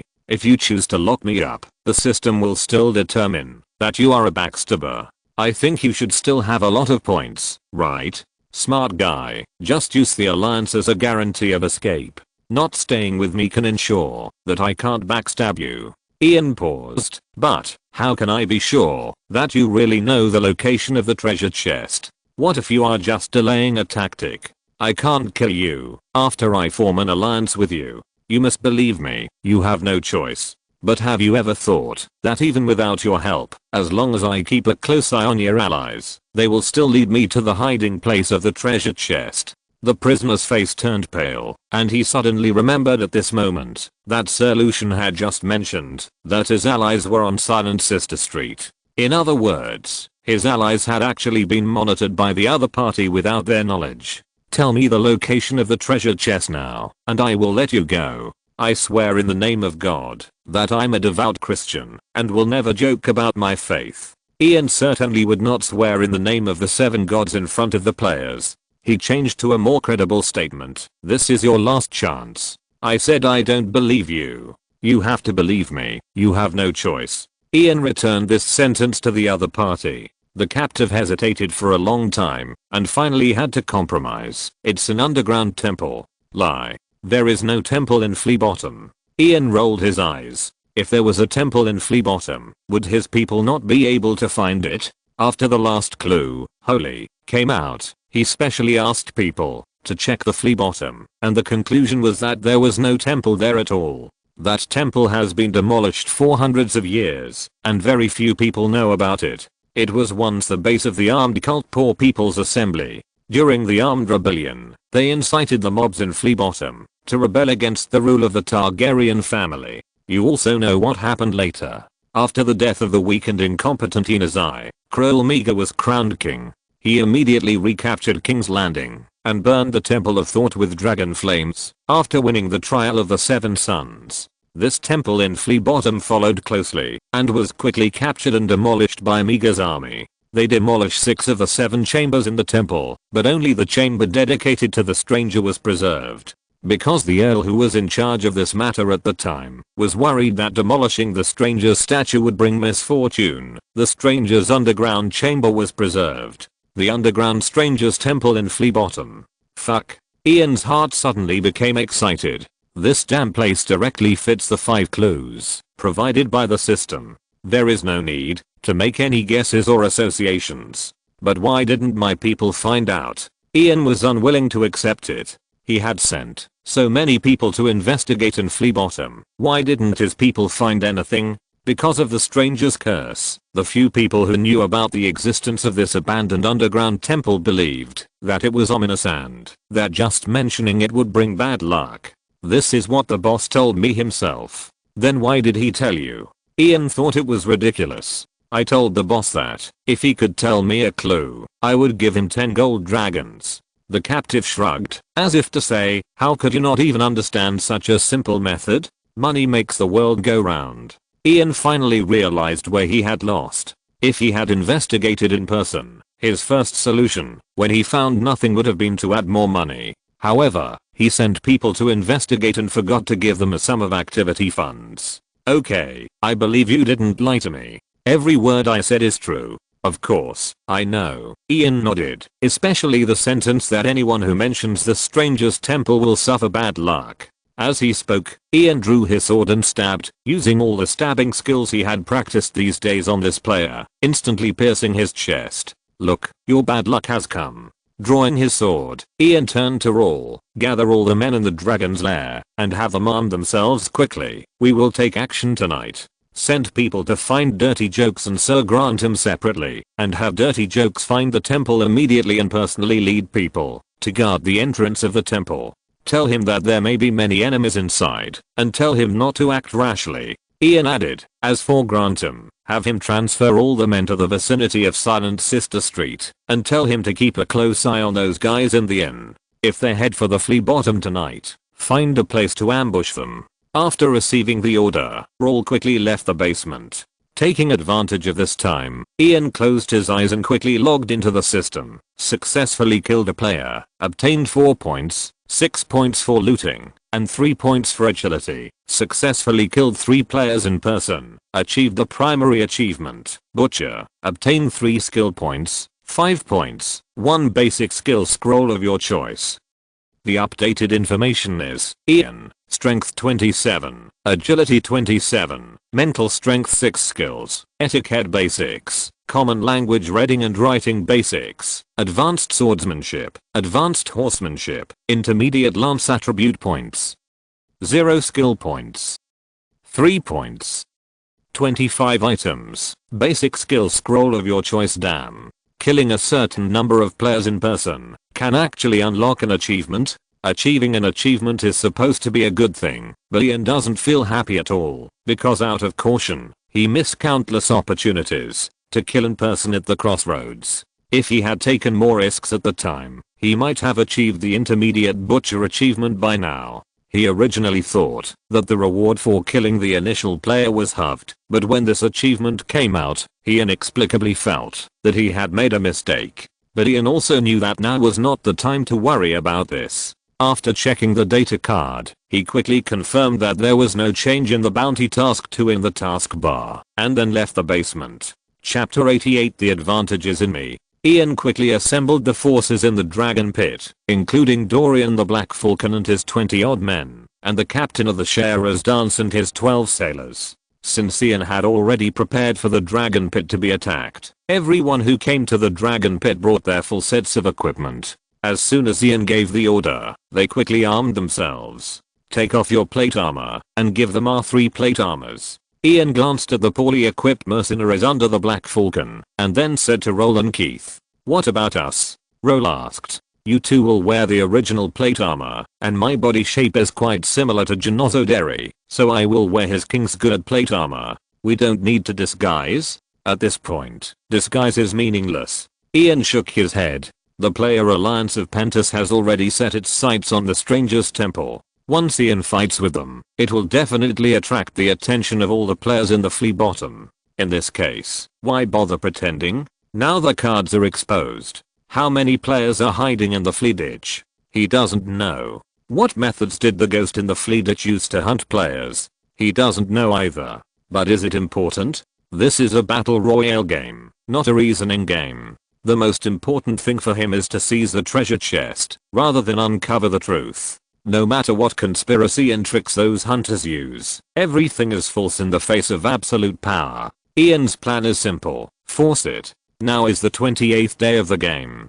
The largest reward of the First Blood mission among the resources provided by the system is taken by himself, and the upper limit of the resources that other players can get can be calculated. Killing a few players will get some points and attribute points. Completing main mission 1 will get some points, skill points and attribute points. At most, one more trigger task of medium difficulty or below will reach the top. After all, the difficulty of such a difficult task as the truth of the death of Black Falcon is only medium. Ian estimates that the difficult trigger task should be the level of capturing the castle. In short, the resources obtained by players at this time do not include a large amount of funds, which means that they can only improve their own strength, but cannot form a decent force. Of course, even if they have money, whether they dare to recruit a large number of mercenaries to hunt for treasure is also a question. After all, honorary mercenaries like came are rare, and it is a big question whether normal mercenaries can hold back in the face of such huge benefits. Although Ian has a lot of people under him now, his forces are divided into 3 groups, namely the Black Falcon mercenaries, the sailors on the Shara dance, his new attendant Denzel, and the mercenary team with Grantson. From their respective perspectives, they will think that the other 2 groups are absolutely loyal to Solution. After all, Denzel is Solution's attendant, and Dorian, the Black Falcon, has personally sworn allegiance to Solution. The owner of the Shara dance, Salado-san, is a good brother of Solution's father. The 3 groups of people restrain each other, so that Ian can easily take the lion's share without worrying about being rebelled. As for other players, what can they use to suppress the mercenaries they find? If nothing unexpected happens, the dozen elite swordsmen brought by the player alliance from Pentus should be the most powerful among the hostile players in King's Landing at the moment, and the one with the strongest personal ability should be the guy who stabbed people in Flea Bottom. But no matter what, they are not qualified to fight me head on. The advantage is mine. After taking off the plate armor, Ian strode back to the house and asked Kijin to come over to help him put on the white plate armor of Genozzo seized in the abandoned fishing village. The shape of the plate armor is very loose, and there is enough space for buffering in important parts. Therefore, Ian, who is not much different from Genozzo in size, wears this set of plate armor almost perfectly. The only thing that is inconvenient to use is the iron gloves, because this is a pair of knuckle-style iron gloves that need to be strictly made according to the size of the user's hand. A slight error will cause the fingers to be unable to bend. Ian had no choice but to find a pair of chainmail gloves as a substitute, and secretly vowed that when he found a place to farm, he would definitely upgrade the multi-section 5-finger iron gloves. After finishing the armor, Ian pulled down the visor, completely turning himself into a tin can, and then put on the robe with the help of Kijin, hiding the joints between the armor under the robe. "Have you found the traitors?" Captain Corian Sesman, wearing a black chainmail, came to Ian. "There is news that they are hiding in an underground stranger's temple in Flea Bottom. So we have been working in the dragon's lair for nothing these days. If I remember correctly, I have already paid the deposit." Ian's face sank. He knew that this guy wanted to blackmail him as compensation for the wrong information he provided. That's the money to help you put down the rebellion, and you've made the brothers do hard labor for so long for unknown purposes. So, I said, I've already paid, and I think as your employer, I should have the power to make you do anything. Ian looked back at Captain Corian. He didn't mind giving the other party more money, but he couldn't do it when the other party took the initiative to blackmail him, because it would not show generosity, but weakness. In front of these semi-pirate sailors, weakness is a fatal flaw, and they will only obey the strong. After the two looked at each other for a few seconds, Corian lowered his head first. "I don't mean anything else," He changed the subject. I just came to ask where my first mate is. They are responsible for blocking the enemy's Pentus reinforcement with Sir Grantham. Ian retracted the murderous intent in his eyes and restored his gentle expression, but his tone was unquestionable. This is my plan, and this matter is not negotiable. This made Corian swallow the words he wanted to say about calling his sailors back and letting him command in a unified manner. Finally, Corian simply bowed slightly. As you wish, sir. The lights of Fleet Street at night were dim in the rain, and the stench from the pigsty, stables and leather workshop mixed with the smell of the wine cellar and brothel. With a creak, the old wooden door was gently pushed open, and Esther walked into the house carefully with a bow in his hand. Before entering this world, he was a senior ancient bow and arrow enthusiast, and he has been the champion of the club league for many years. His superb archery skills have brought him a huge advantage in his development in this world. Looking out from the second floor window here, you can just see those guys squatting. He knew that this group of people belonged to the player forces, because he was targeted by them as soon as he entered the flea nest. Fortunately, his anti-detection ability was strong enough to easily get rid of them, and after disguising himself, he also tracked them back. Judging from the fact that these people scattered all over the flea nest suddenly gathered here, Esther guessed that this was probably where the treasure was. But he was not interested in the treasure. What he was interested in was the player. As long as he found the player's position in the crowd and shot him, he could seize all of the opponent's points at once. If you're listening to this novel on a channel other than Fanfic World, it means they downloaded and uploaded it without effort. We cordially invite you to visit our channel, Mundo Fanfic Novelos. There you'll find the original version of this story and you can explore many other novels of various genres. We're waiting for you to immerse yourself in a world of incredible novels. Chapter 89, Distribution of the Spoils. Ian held a torch and stood in the middle of the crowd. They walked down the spiral staircase all the way to the underground. What he didn't know was that just a few seconds ago, he almost experienced a life and death crisis. The archer in the shadows recognized Ian, who was protected by the crowd, as the leader of the group. Fortunately, Ian was wrapped in a tin can. Esther knew that he couldn't penetrate their defense, so he temporarily gave up the attack and prepared to wait until they got the treasure chest and took advantage of their relaxation of vigilance to see if there was any chance. Black Falcon Dorian held a shield. He and his men formed a shield wall and walked in front. They moved forward cautiously, fearing that the rebellious mercenaries would suddenly jump out of the darkness and attack them. But it turned out that their worries were unnecessary. Until they broke through the door of the basement and threw the torch in, they did not see any shadow of the enemy. No enemy. Sir Lucien, Dorian reported loudly to Ian, while checking every corner of the basement with a torch. Captain Corian was choked by the dust in the basement. He coughed and said to Ian, "Is there something wrong with your information? Look for a box in here." At this point, Ian was too lazy to continue making up stories, so he gave the order directly. Anyway, as long as everyone gets the money in a while, no one will raise any questions. They can get the money directly without fighting. They are so happy about such a good thing. The light of a torch illuminated the entire empty temple. Everyone was silent. Ian could only hear the breathing of the crowd and the echo of the mercenaries rummaging through things. Inexplicably, Ian felt a little uncomfortable, as if there was a magic here, which made him feel very uneasy. Is this the Stranger's Temple? No wonder no one is willing to live here, even in a doghouse like Flea Bottom, where people are willing to live. Ian secretly sighed.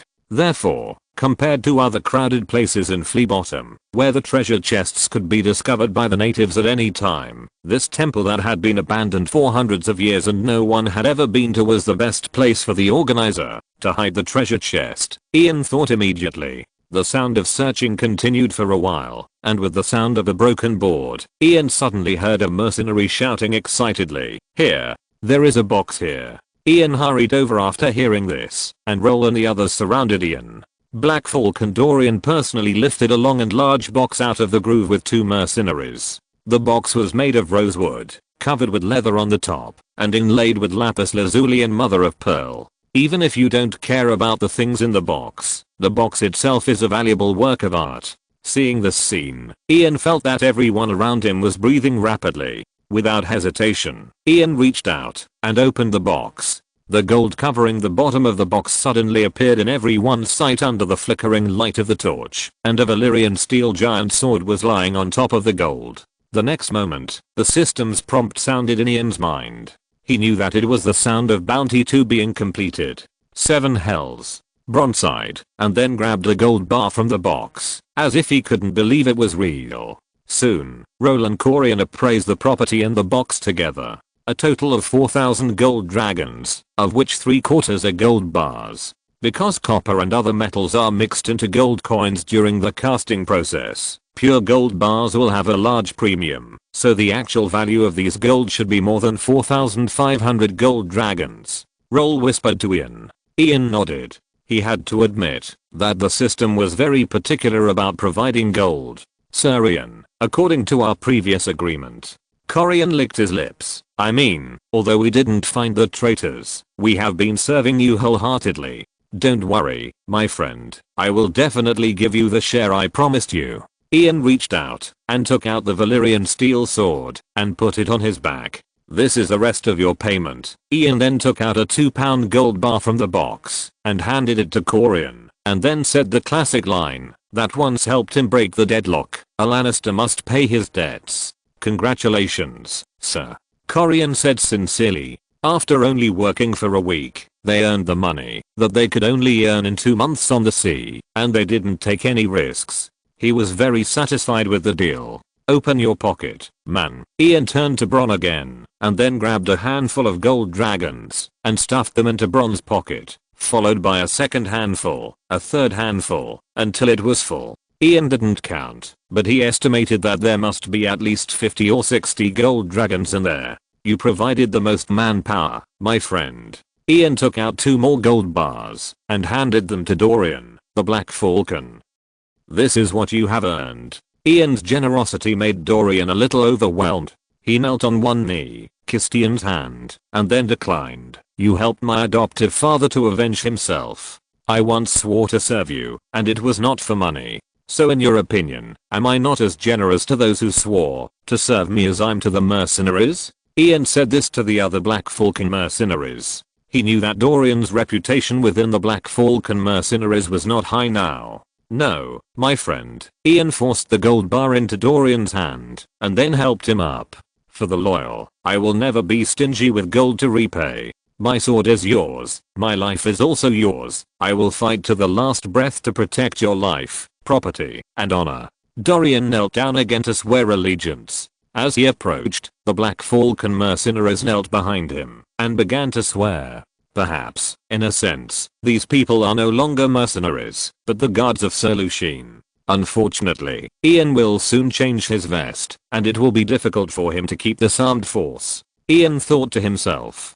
Compared with the time when he made the decision to go to the other side of the narrow sea to join Viserys, when he just won the battle of the abandoned fishing village, Ian has now experienced a longer time with these people, invested more costs, and gained higher prestige. It becomes difficult for him to give up these people at this time. Oh, Sir Lucien, I'm sorry to interrupt this sentimental moment. Bronn suddenly interrupted the oath. Perhaps we should not stay in this terrible place. According to the original plan, we should find the best tavern now and celebrate properly. You are right. Ian nodded, turned around and said to Dorian, carry my box. Let's go back to the river first. Ian did not rush to expand the system backpack and then put the gold in it. This behavior was too outrageous. He planned to do so when no one was around. After giving the order, Ian and the others walked out of the temple together. You have done a great deed this time, Bronn. Maybe I should make you a knight. Ian half-jokingly said, but then he screamed, fuck, what the hell? It turned out that they had just climbed out of the spiral staircase of the underground temple and came to the ground and were covered by a fishing net that fell from the sky. Chapter 90, Whisper of a Stranger. Ian was extremely surprised because according to his previous battle deployment, they left the entire Dirty Dumpling team and several sailors in the yard outside the temple and deployed several people on the nearby streets to keep watch. It can be said that the layout was watertight. But where are they? Why are the exits of the temple controlled by the enemy but no one came down to report? Is the difficulty that Dirty Dumpling has betrayed? What nonsense. Even if he wants to do that, will his men follow? Ian didn't have time to think. He looked through the gaps in the fishing net with empty eyes. Under the dim and swaying light of the torch, he saw the sailors who were trapped in the fishing net and walked in front fell to the ground under a dense crossbow arrow. Then a large group of golden shadows waved hammers and spears to hit the prey in the fishing net. Golden robes. Why are they golden robes? The moment he saw the enemy clearly, Ian was completely stunned. He never thought that the attack would come from the capital garrison, an organization that had nothing to do with the players. But if the enemy was the Golden Robe, it would make sense that the mercenaries on top were caught off guard. It is estimated that the spies deployed to the surrounding streets for vigilance were directly plucked out by the Golden Robe, who had already controlled this place. As a result, the mercenaries guarding the door were caught off guard and annihilated when they were suddenly attacked by the Golden Robe with a crossbow. Ian was not surprised that these mercenaries were eliminated. What he could not accept was the fact that the Golden Robe would attack him. The most terrifying and outrageous thing was that the equipment of the capital garrison did not have the two options of crossbow and hammer. They came here with fishing nets, crossbows, and hammers, clearly targeting himself and others equipped with plate armor and plate armor.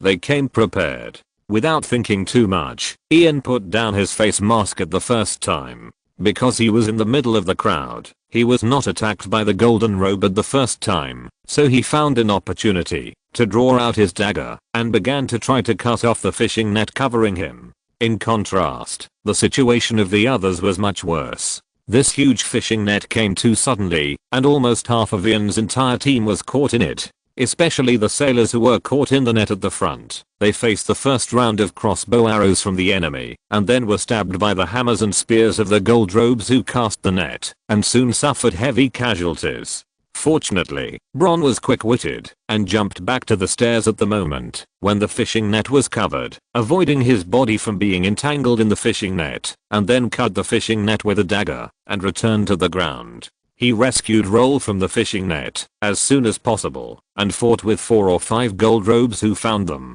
On the other side, the gold robes seemed to have received orders from someone and began to consciously move closer to Keith, who was wearing full plate armor. They did not intend to deal with these enemies caught in the net step by step from front to back, because when they dealt with the sailors and mercenaries in front, this plate armor knight standing at the back would have enough time to get rid of the fishing net.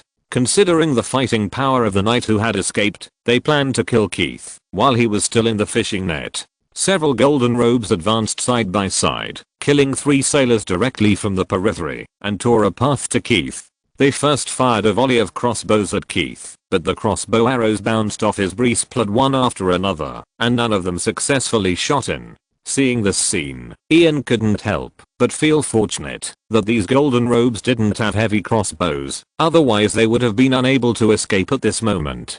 Seeing that the long-range attack didn't work, the golden robes rushed directly to Keith's surroundings and began to hit him with hammers and spears. Although this didn't cause him effective damage, it also made him unable to resist. At this moment, Ian finally cut the fishing net on his body, drew out his emblem sword, jumped up, and stabbed the golden robe who was besieging Keith not far in front of him. Ian completely forgot everything else at this moment, and only thought about the core skill of stabbing that Roll had taught him, to make the sword and forearm form a straight line. Ian held the sword with both hands, pointed the tip of the sword forward, and stabbed the back of the gold robe with all his strength under the effect of running. His training paid off. The emblem sword made of fine steel instantly penetrated the black chainmail of the gold robe, and the tip of the sword pierced through the opponent's chest, killing the gold robe on the spot. The next moment, the eyes of several nearby gold robes fell on Ian. Ian felt his heartbeat suddenly accelerated.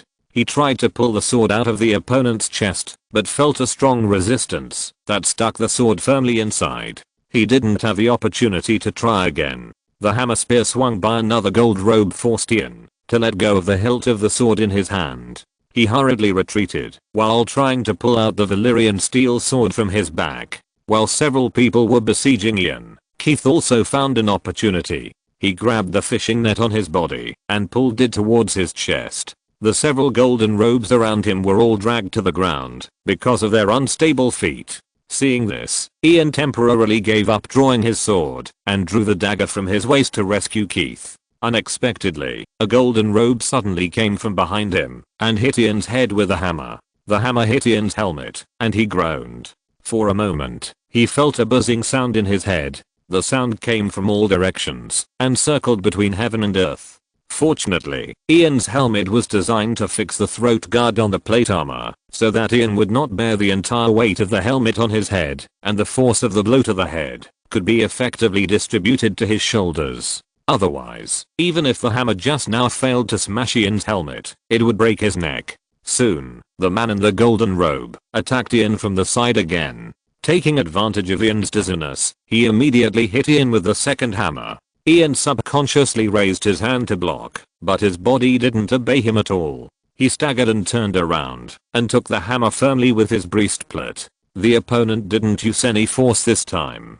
The hammer head slid to the side when it hit Ian's protruding breastplate, leaving no dent on it, but Ian still lost his balance and fell backwards. Ian, who fell to the ground, had a mess in his mind at this moment. The world was spinning in front of his eyes. In a daze, he could only see through the observation port of the visor that the man in the golden robe who attacked him raised the hammer spear in his hand for the third time and swung it at his face. The buzzing sound in his ears became louder and louder. It was like the whistling wind, the croaking of frogs and cicadas in the fields in midsummer, or the cry of the legendary harpy. But Ian knew that it was none of those. He knew that this was the stranger's whisper, the call of death.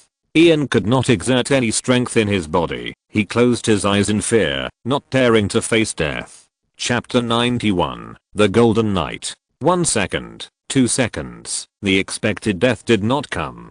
Ian opened his eyes again and found that the golden robe that attacked him had fallen to the ground. On the back of his head, wrapped in black chainmail, there was a dagger that could break through armor. Ian recognized the dagger. It was Bron's weapon. Bron fulfilled his promise. The stranger came to me in person, and then he inserted the dagger into his anus. Ian thought so in a daze. Then Bron's voice rang in his ears. Now, the brave Bron should be canonized as a knight of the damned. He staggered and was helped up by the other party, and was dragged to gather around the berserker case who had torn the fishing net on his body. Ian asked Bron to take off the Valyrian steel giant sword on his back, and let him hand the sword to Case. Case took the sword and held it with his right hand, then drew his own long sword with his left hand, roared, and killed the golden robe in front of him like a god descending to earth. Ian wanted to help, but he was too weak to do so. He took a step forward and then collapsed to the ground again, protected by Bron. At this time, several Black Falcon mercenaries who had escaped from the fishing nets gathered around Ian, alert to the enemies, who might attack at any time. Under the illumination of the torches, Kez's great sword drew a blurry light and shadow in the air, slashing at the oncoming golden robe. The guy raised his hammer and spear horizontally to block the attack, but the Valyrian steel sword cut it off the moment it touched the spear. The Valyrian steel sword fell from top to bottom and landed on the shoulder of the golden robe and continued to slide down almost without any hindrance, cutting off half of the guy's body, and the black chain ring collapsed to the ground. Almost at the same time, the other two gold robes also attacked Keith. A hammer spear came from behind Keith, but Keith easily dodged it with a sidestep, causing the opponent's hammerhead to hit the ground heavily. Then Keith raised his foot and stepped on the hammerhead, making the opponent unable to retract the weapon. The last person tried to attack Keith's eyes with the tip of the spear, but this attack also failed. The gold robe, who did not often use this weapon, obviously did not master the use of the spear hammer. The stab only reached the height of the chest of the 2-meter giant Keith. Keith did not dodge and directly let the spear pierce his breastplate. At the same time, he stabbed the long sword in his left hand into the opponent's mouth. The tip of the sword came out from the back of his head and knocked off his golden helmet. Then Keith turned around and stabbed the Valyrian steel sword in his right hand into the chest of the gold robe whose weapon was stepped on by him. Keith's whole set of actions took only 3 seconds, and he completed it in one go, cleanly harvesting the lives of 3 gold robes. Why would these damn gold cloaks attack you? Bron pressed his sword to the neck of a gold cloak he had caught and pulled it hard. The prey in his hand immediately bled like a fountain, spraying Ian's face. "Aren't you a Lannister?" Bron wiped his face with his robe and complained to Ian. "What on earth happened?" Ian couldn't answer this question. He was still confused, and at this moment his head was dizzy from the injury, and he couldn't think at all. Fuck. Bronn spat, and then called the Black Falcon mercenaries to carry Ian to the entrance of the basement. Ian knew that he wanted to take him back to the basement temporarily. That was of course a dead end. After all, even if the other party didn't attack, as long as they blocked outside, he and others would soon starve to death. But compared to staying on the ground, it would at least bring a short buffer time. So Ian didn't say anything to stop Bronn, just let him do it. When Bronn retreated to the entrance of the basement, Chaos had already repelled the Gold Cloaks besieging Roll, and began to support Roll, who was also facing siege. Roll's situation was not as ideal as Chaos's. He was originally far less powerful than Chaos, and faced with the siege of the same number of Gold Cloaks, and without the blessing of the Valyrian steel sword, he could not hold on. At this moment, Roll's left leg shin was pierced, and the whole person was half kneeling on the ground, struggling to parry the attacks of the Gold Cloaks with his sword, while pressing his thigh to avoid losing blood too quickly. Fortunately, Chaos's arrival relieved Roll's predicament. The Gold Cloaks who originally besieged Roll had to distract themselves to deal with Chaos who came to support them. They and the Gold Cloaks who came to support them were divided into two groups, and they stretched out their hammers and spears side by side, approaching Chaos from front and back. Ki swung his Valyrian steel sword with both hands, thrusting it upwards, and cut off the long poles of 3 hammer spears in succession, but the attacks of the 3 people on the other side fell on Keith from behind, and the impact made Keith unstable and fell forward. Roll was not idle either. He stood up despite the severe pain, and stabbed a golden robe in front of him at the junction of the shin guards, making the opponent kneel on the ground, and then used his left hand with a sandbag-sized fist with an iron glove to hit him hard on the bridge of the nose. Another golden robe drew his sword, and wanted to take the opportunity to attack Roll's armpit, but Roll let go of the sword, that was still stuck in the golden robe's leg, and had not been pulled out in time, clamped his right arm and armpit, to avoid revealing a flaw, and went straight to the front. He rushed forward, and hit the golden robe's jaw with his giant shoulder armor, knocking him unconscious, and then Roll took the opportunity to grab his sword, and stabbed it into his throat through the gap between his black chainmail shirt and throat guard. Although Roll and Kez were very powerful, the situation did not improve, as the sailors and mercenaries caught in the fishing nets were gradually killed by the Gold Cloaks. More and more Gold Cloaks began to besiege Ian and his men. Looking at the poor performance of the Gold Cloaks, Ian suddenly felt a little fortunate that this was a group of good-for-nothings trained in peace under Janis Slimed. If this was a group of mercenaries with their equipment level, even if Ian had 2 more Kes, the battle would have ended long ago. Suddenly, Ian felt a sudden shake, and fell to the ground again. He looked up, and found that the guards around him were attacked by the enemy, and Bronn himself was standing in the position where he had just been, and fighting with a plate knight. The knight held a leaf hammer, wore black full body plate armor, and wore a gold robe like other members of the capital garrison. He was hidden in the gold robes, and was not noticed by Ian and the knight. The gold robe knight attacked Bronn wielding a hammer. He charged forward with heavy steps, and swung his hammer, but Bronn dodged it easily. Then Bronn drew his sword, and stabbed back with 3 consecutive strikes, hitting the opponent's forearm, side waist and visor respectively, but all failed to penetrate. The gold robe knight glanced at Bronn who was circling around him, and shouted to the gold robe knights behind him, "Kill him," then ignored Bronn, and rushed towards Ian. Please, I'm posting 2 chapters in a row, just in case you think I'm repeating the same mistake, and killing the protagonist. Chapter 92, Blessing of the Supreme Shepherd.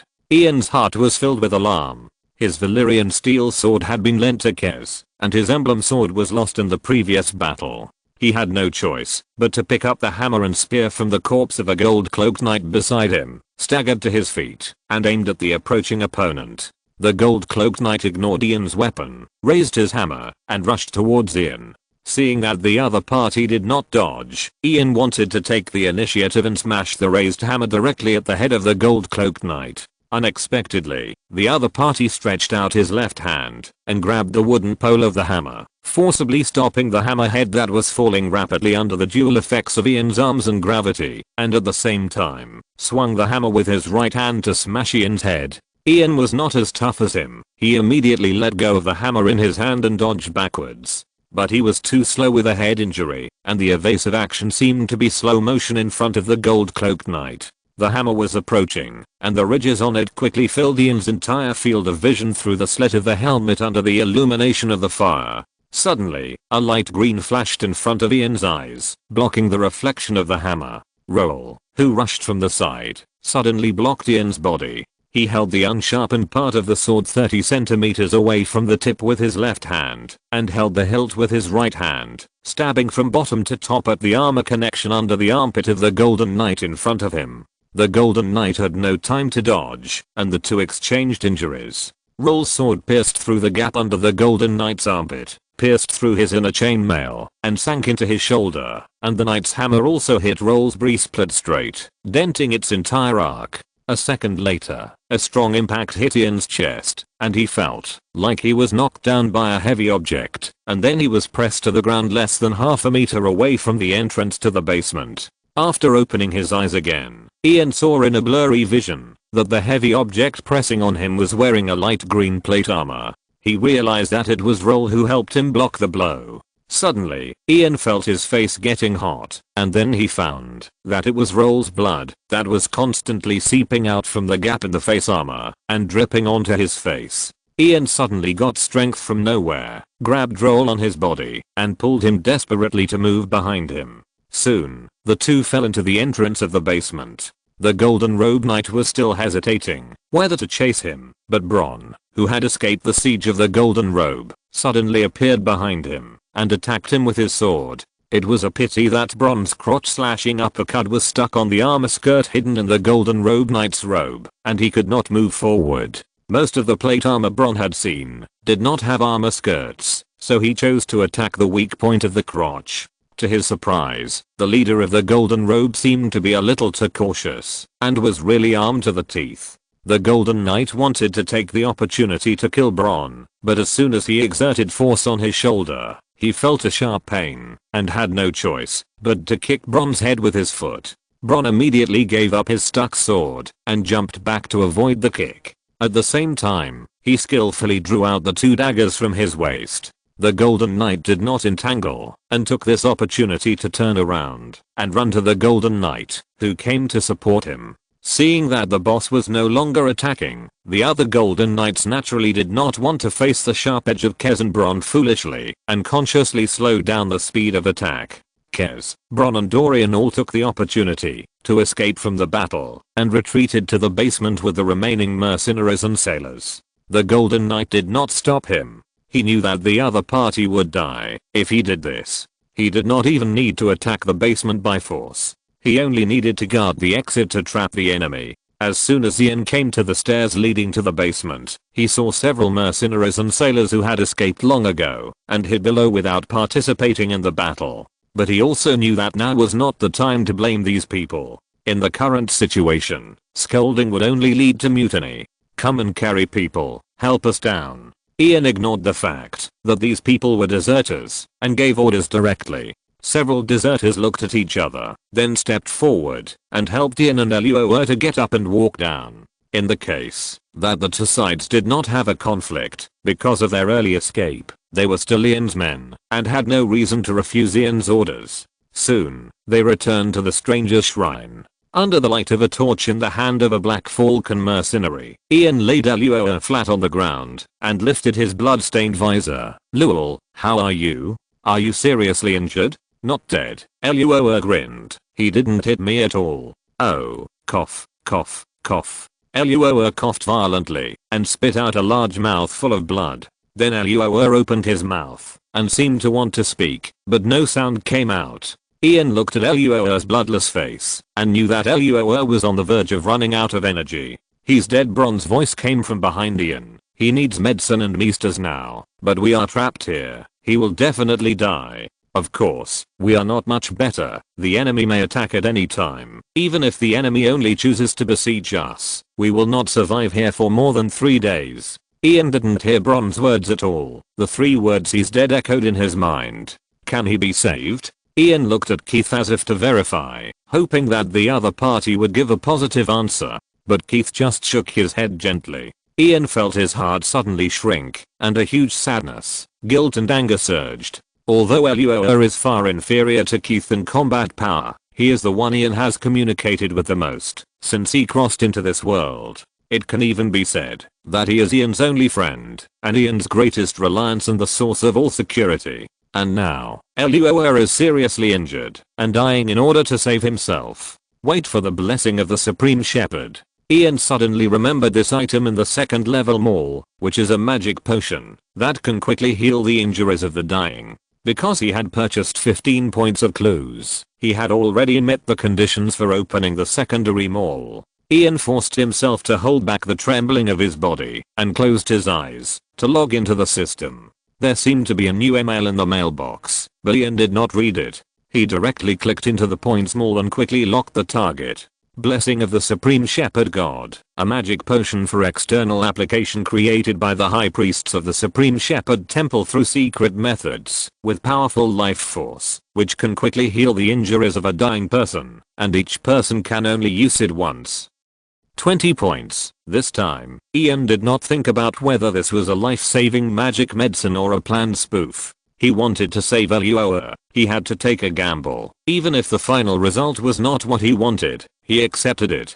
Chapter 93 Keith's Confidence. After Ian clicked the purchase button, the system popped up a prompt box. Transaction successful. Obtained the blessing of the Supreme Shepherd. Use it evenly on the wound. Remaining points 14. Then, under Bron's strange gaze, Ian took out a small bottle from somewhere and began to remove Roll's breastplate, leather armor lining and armor. Then Ian opened the small bottle, smeared the green ointment inside on Roll's chest, and spread it. What the hell is this? Bron looked at the green ointment and couldn't help feeling sick.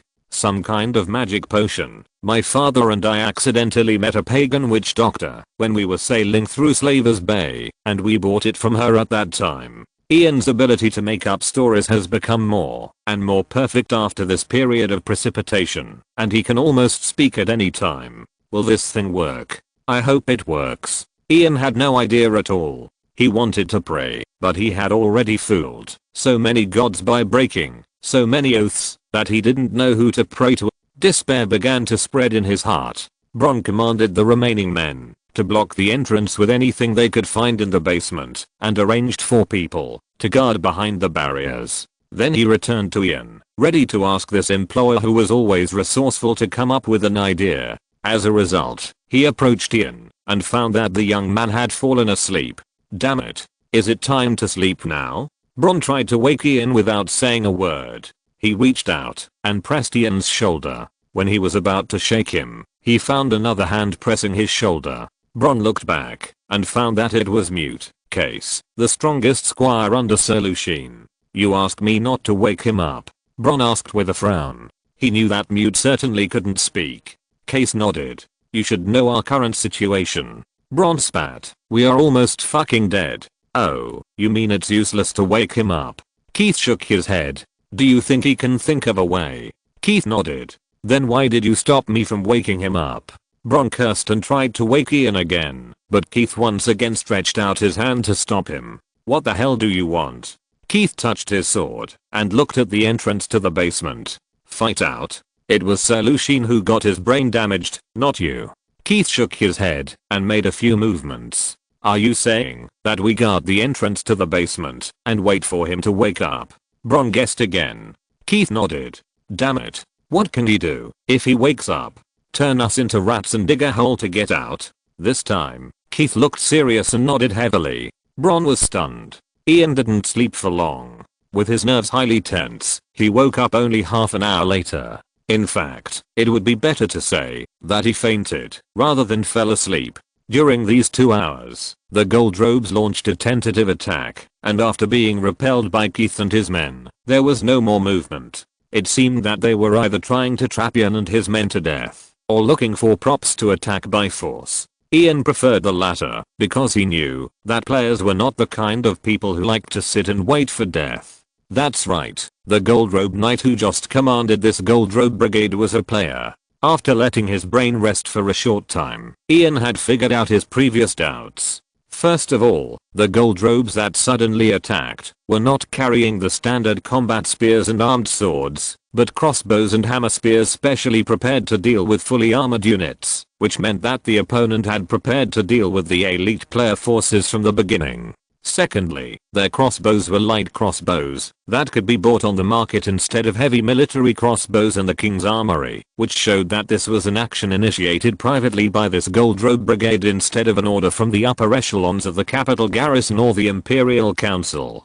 Third, and most importantly, if the captain of the golden robe who is in charge of the security of Flea Bottom is a player, it would perfectly explain the strange murders in Flea Bottom. As the official manager of Flea Bottom, every beggar, vagrant, and landlord who rents houses to players are their spies. All the unfamiliar faces with weapons who came to Flea Bottom in the past week will be reported to the Golden Robe by the lessor of the house as soon as possible. And the actions of these suspicious people in Flea Bottom are also under the watchful eyes of the other party. The Golden Robe player only needs to select those suspicious people who act alone, let their landlords/innkeepers come out to report when they are alone, and then swagger into the residences of those suspicious people and kill them.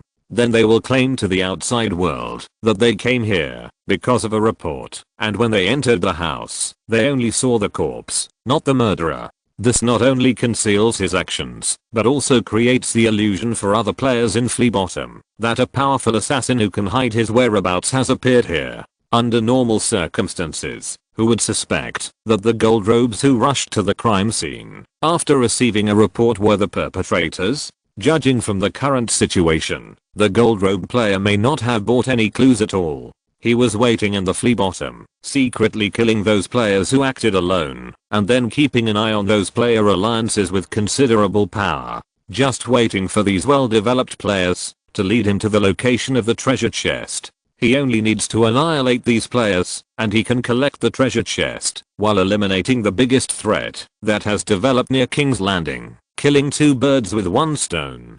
Fuck. Ian cursed in his heart. Obviously, the gold robe reacted immediately when he took action tonight, but because that guy didn't know that the treasure chest was in such a basement, he didn't prepare props to storm the basement. But it doesn't take too long to prepare such props. The other party only needs to collect some burnable things, fill them from the entrance, and then light a fire to suffocate himself and others. Thinking of this, Ian was a little depressed. He was already helpless, but he was unwilling to give up.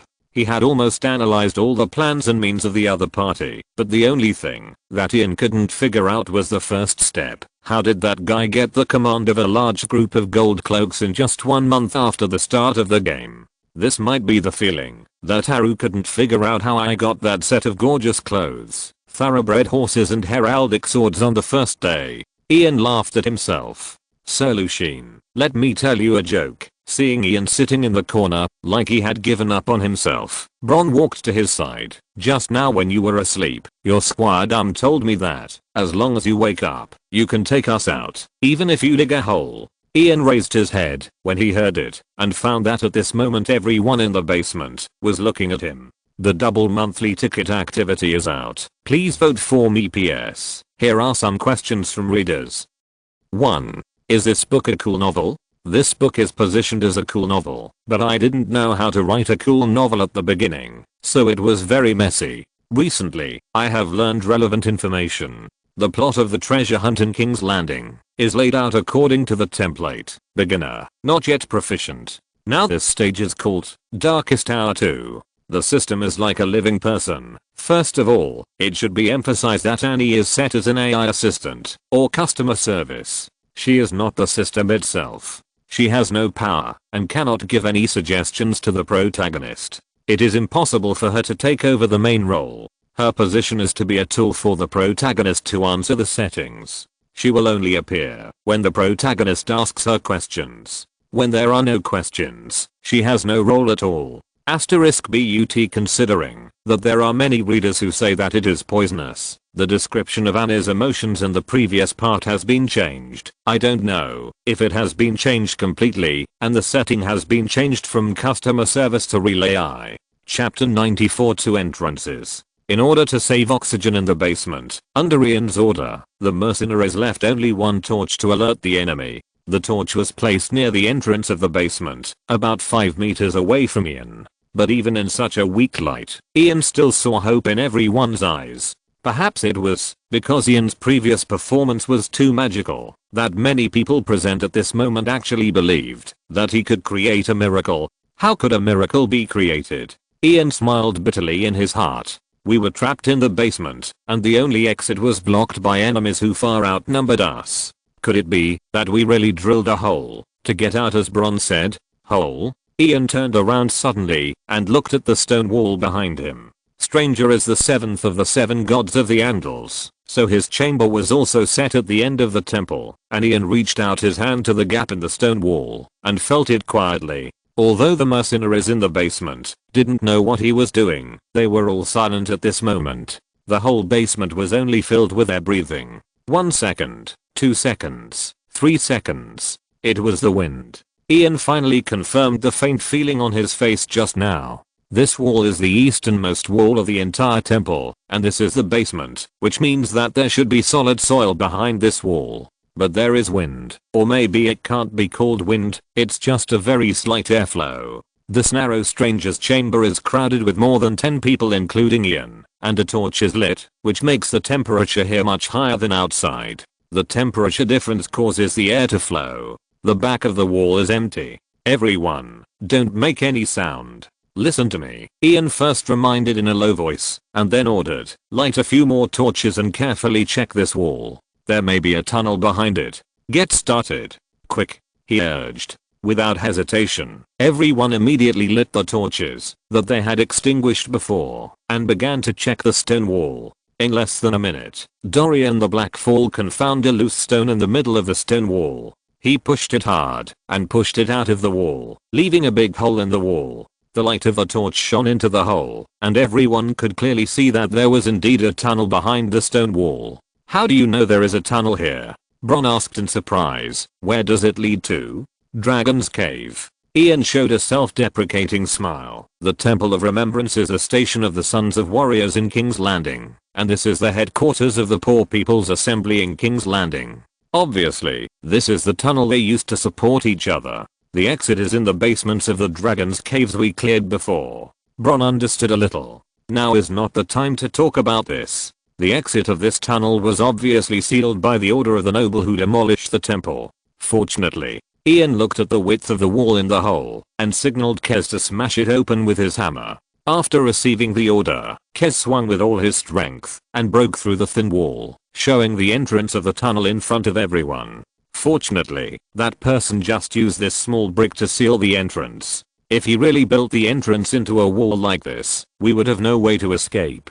Ian touched the giant stone next to him, then waved his hand, signaling Keith to carry the box. Of course, Ian would not really add such a big burden to Keith on this escape. Before Keith carried the box, he spent 10 points to expand the system backpack to 4 times and secretly transferred all the gold into the system backpack. He asked Keith to bring the box, just for others to see. If he and others were in danger later, Keith could throw the box away at any time. Before setting off, Ian checked Roll's condition. After seeing that he had obviously improved, he breathed a sigh of relief and ordered a strong Black Falcon mercenary to carry him on his back. Then the group entered the tunnel and fled. After leaving the stranger's temple for a while, the mercenary's mood obviously relaxed, but Ian knew that it was not the time yet.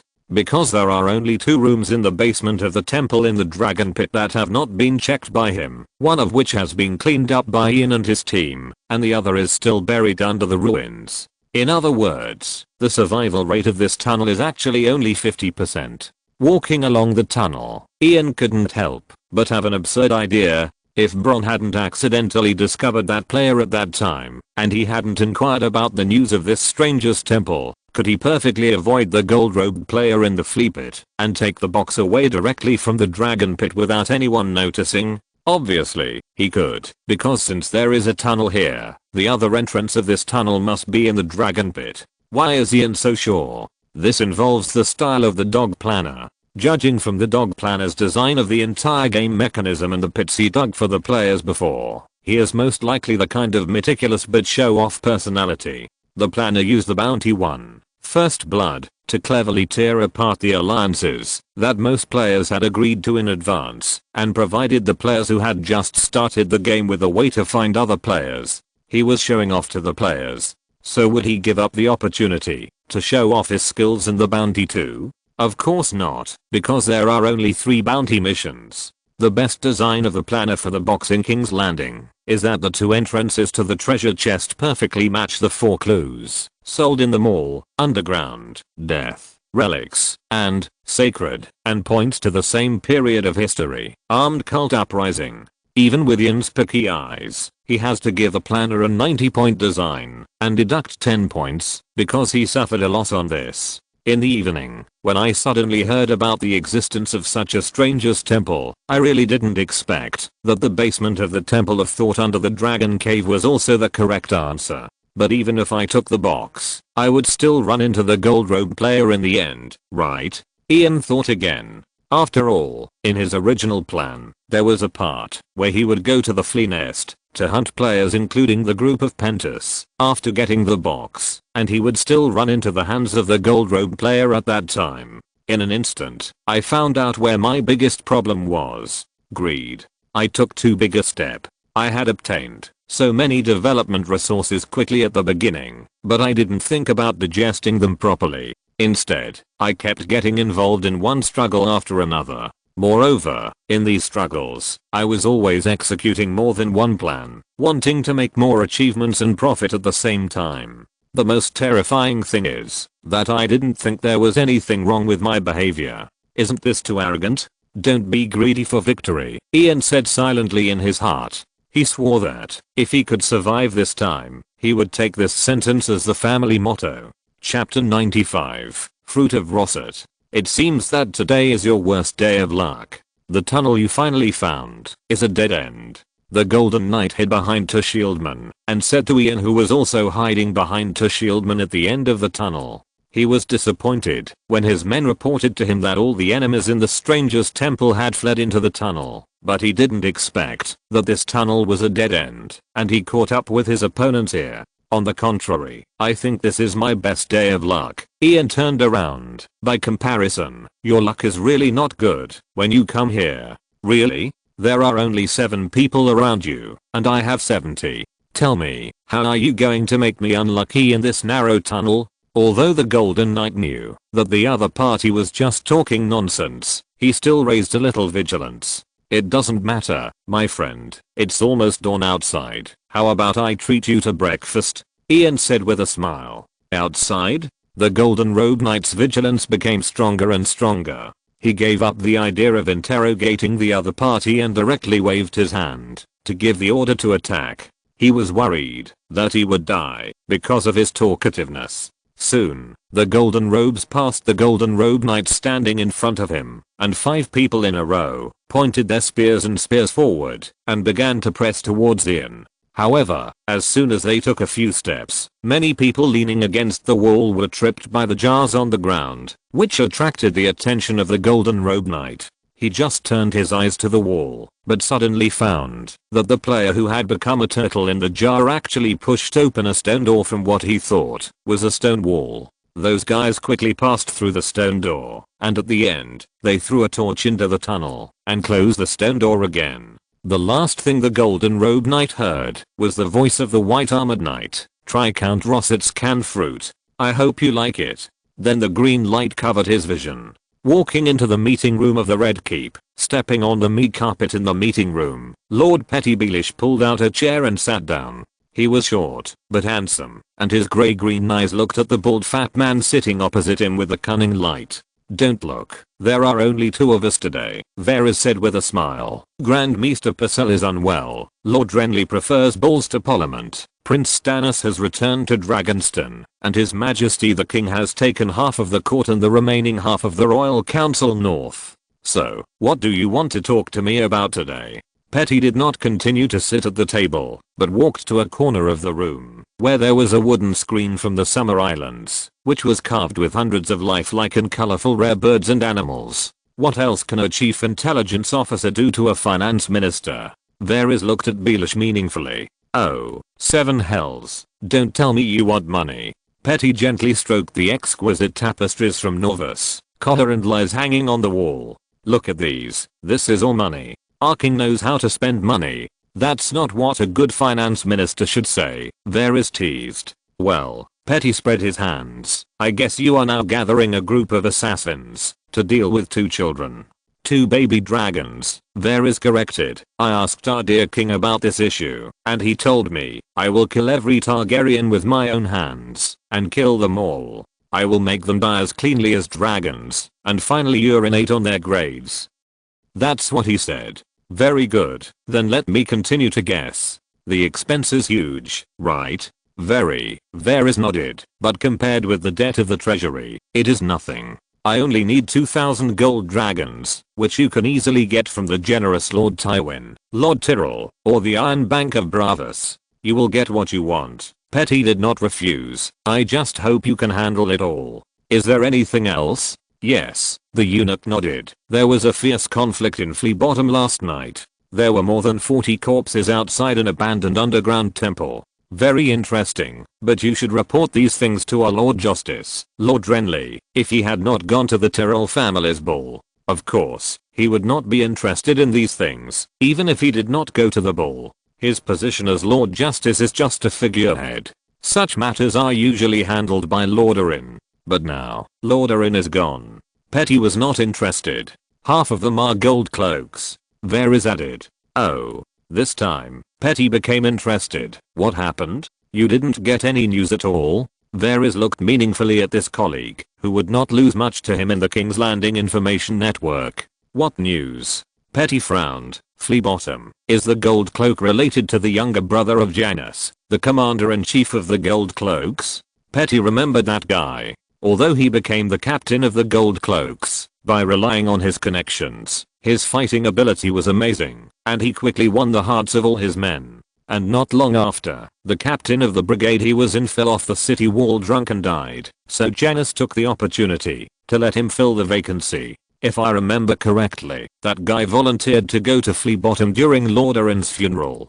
Petter added. There is no doubt that he is related. According to the gold cloaks who are still in Flea Bottom, their captain chased into the tunnels in Stranger's Sept and never came back.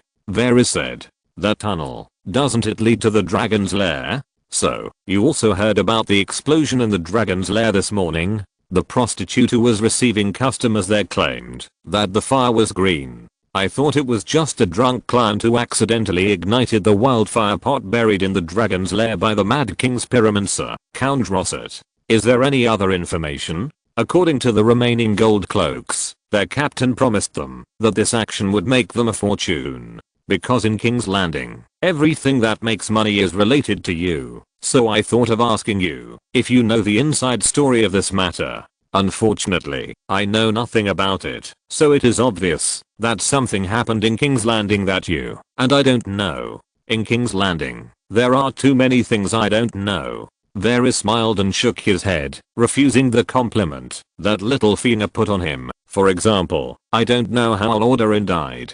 Thank you for your story. Petter's expression remained unchanged, and he did not respond to Varys' last tentative words. I'll try to check it out, and if I find anything, I will share it with you as soon as possible. After saying this, Petty bowed and left with his signature smile on his face. If you're listening to this novel on a channel other than Fanfic World, it means they downloaded and uploaded it without effort. We cordially invite you to visit our channel, Mundo Fanfic Novelos. There you'll find the original version of this story and you can explore many other novels of various genres. We're waiting for you to immerse yourself in a world of incredible novels.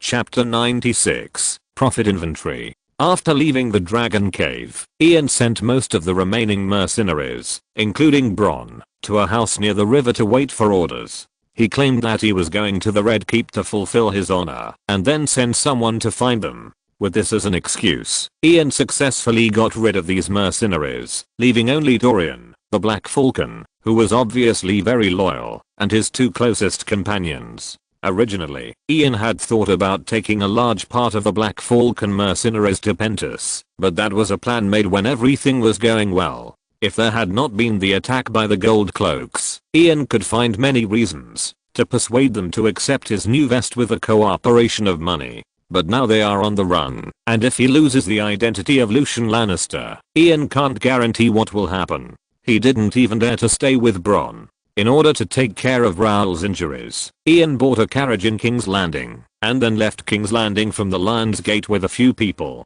During this period, Dorian raised doubts, but after Ian told him that he had other purposes, he faithfully chose to obey. The group walked north along Rosby Road, which was a shortcut from King's Landing to Duskendale. It was not until that night that Ian and his group arrived at the Rosby family's castle, which was not much bigger than a village. Because of the night, they decided to rest here temporarily, and Ian finally found time to take stock of his gains from this trip to King's Landing. After logging into the system, the first thing he saw was a bunch of new emails in his mailbox. In order of time, they are: complete bounty mission to treasure hunt game King's Landing. My men successfully killed a player, obtained 2 points, seized 1 point, and obtained an additional mental power point. My men successfully killed a player, obtained 2 points, seized 2 points, and obtained an additional strength point. Judging from these 2 emails, it should be during the time when the Gold Cloak attacked him that Sir Grantam's ambush on the group of Pentis players was also successful, and the 2 players were successfully killed. Then there was the settlement report from last night. Settlement report for the 28th day. Current number of remaining players: 56. King's Landing did not have so many deaths. Judging from this data, there were undoubtedly conflicts between players in other cities with treasure chests. The last email came from this morning. Successfully killed a player, obtained 4 points, 18 points for seizing points, 3 skill points, 1 basic skill scroll, and 4 additional strength points. This is obviously the profit report for killing the gold-robed player, because Ian threw the torch himself, and ignited the wildfire in the tunnel, and burned the opponent to death. So the profit of this wave was not halved. Judging from the skill points and basic skill scrolls he got from looting, as well as a full 18 points. The gold-robed player obviously also completed the primary achievement of Butcher, killing 3 players personally, and he did not spend points to buy clues. In other words, Ian's reasoning after being forced into the basement basically conformed to the truth. This made Ian wonder if the gold-robed player was willing to spend a lot of money and directly buy all 4 clues. Would he be able to associate the tunnel in the basement of the Stranger's Temple with the Dragon's Lair the moment he saw it? Coupled with the fact that the original book said that there were a lot of wildfire jars hidden in the Dragon's Lair, he probably wouldn't go into the tunnel to chase people, right? Of course, there are no assumptions about facts, and everyone has their own shortcomings. I was greedy, and the gold-robed player was stingy, and both of them paid the price for each other's shortcomings. Shaking his head, Ian stopped thinking about it, and began to check the updated information page.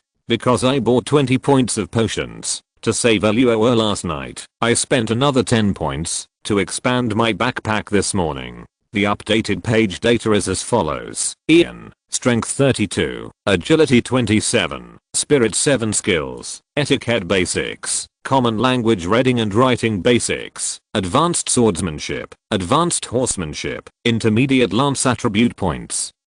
0 skill points. 6 points. 26 items. Basic skill scrolls of your choice asterisk 2 right square bracket. In addition to the data on the page, Ian's wealth at this moment already includes 6,500 gold dragons in the system backpack, some change that Kes carries with him, and a 2-handed Valyrian steel giant sword. His subordinates include 2 powerful religious warriors, Eluoa and Kes, the Dornishman Denzel, whom he had persuaded before going to King's Landing, and the Black Falcon Dorian, whom he is about to persuade. Dorian, come here, I have something to tell you. After finishing the post-war inventory, Ian waved his hand and called Dorian over. Ian has always been very accurate in judging people, and he believes that Dorian will be loyal to him after he avenged his adoptive father. After leaving the Dragon's Lair, Rebecca passed through a dilapidated watchtower and began to walk down the winding stairs to the Rena's Hill. The buildings on the north side of the Dragon's Lair were almost completely abandoned, as if no one had lived there for a century. After walking down the moss-covered stairs, she re-entered the city area with a breath of life. Then she walked through 2 alleys and came to a 3-story wooden building. On the door of the building was a heavy chain hanging an ornate oil lamp. covered with a leaded red glass lampshade. Shatter's house, Littlefinger's brothel. Rebecca whispered and walked in. Janice slimed. Petty looked at the newcomer with a strange smile. The commander of the Capitol Guard has arrived. Upon hearing this, Varys immediately turned around and looked at the short sturdy bald man who had just walked into the meeting room. Do you know why we asked you to come? The bloody fight that happened in Flea Bottom? Janice said in a muffled voice. Ever since he received the report that his entire team of gold cloaks in Flea Bottom had been annihilated, he knew that the Royal Council would talk to him sooner or later. Very good, we are getting closer. Varys nodded. Not this? Janice looked at the bald eunuch in surprise. It's this matter, but not the matter itself. Petty took over the conversation and took out an envelope from his pocket. Here is a letter about the proceeds of your corruption and bribery over the years. Ridiculous. Janice's frog-like face immediately turned red. This is slander. This is a complete slander. It lists in detail your behavior of buying and selling official positions over the years, as well as your behavior of accepting bribes from lower level officers. In addition, it also mentions the truth about the mysterious deaths of the 2 witnesses that Lord Arryn found when he accused you last time.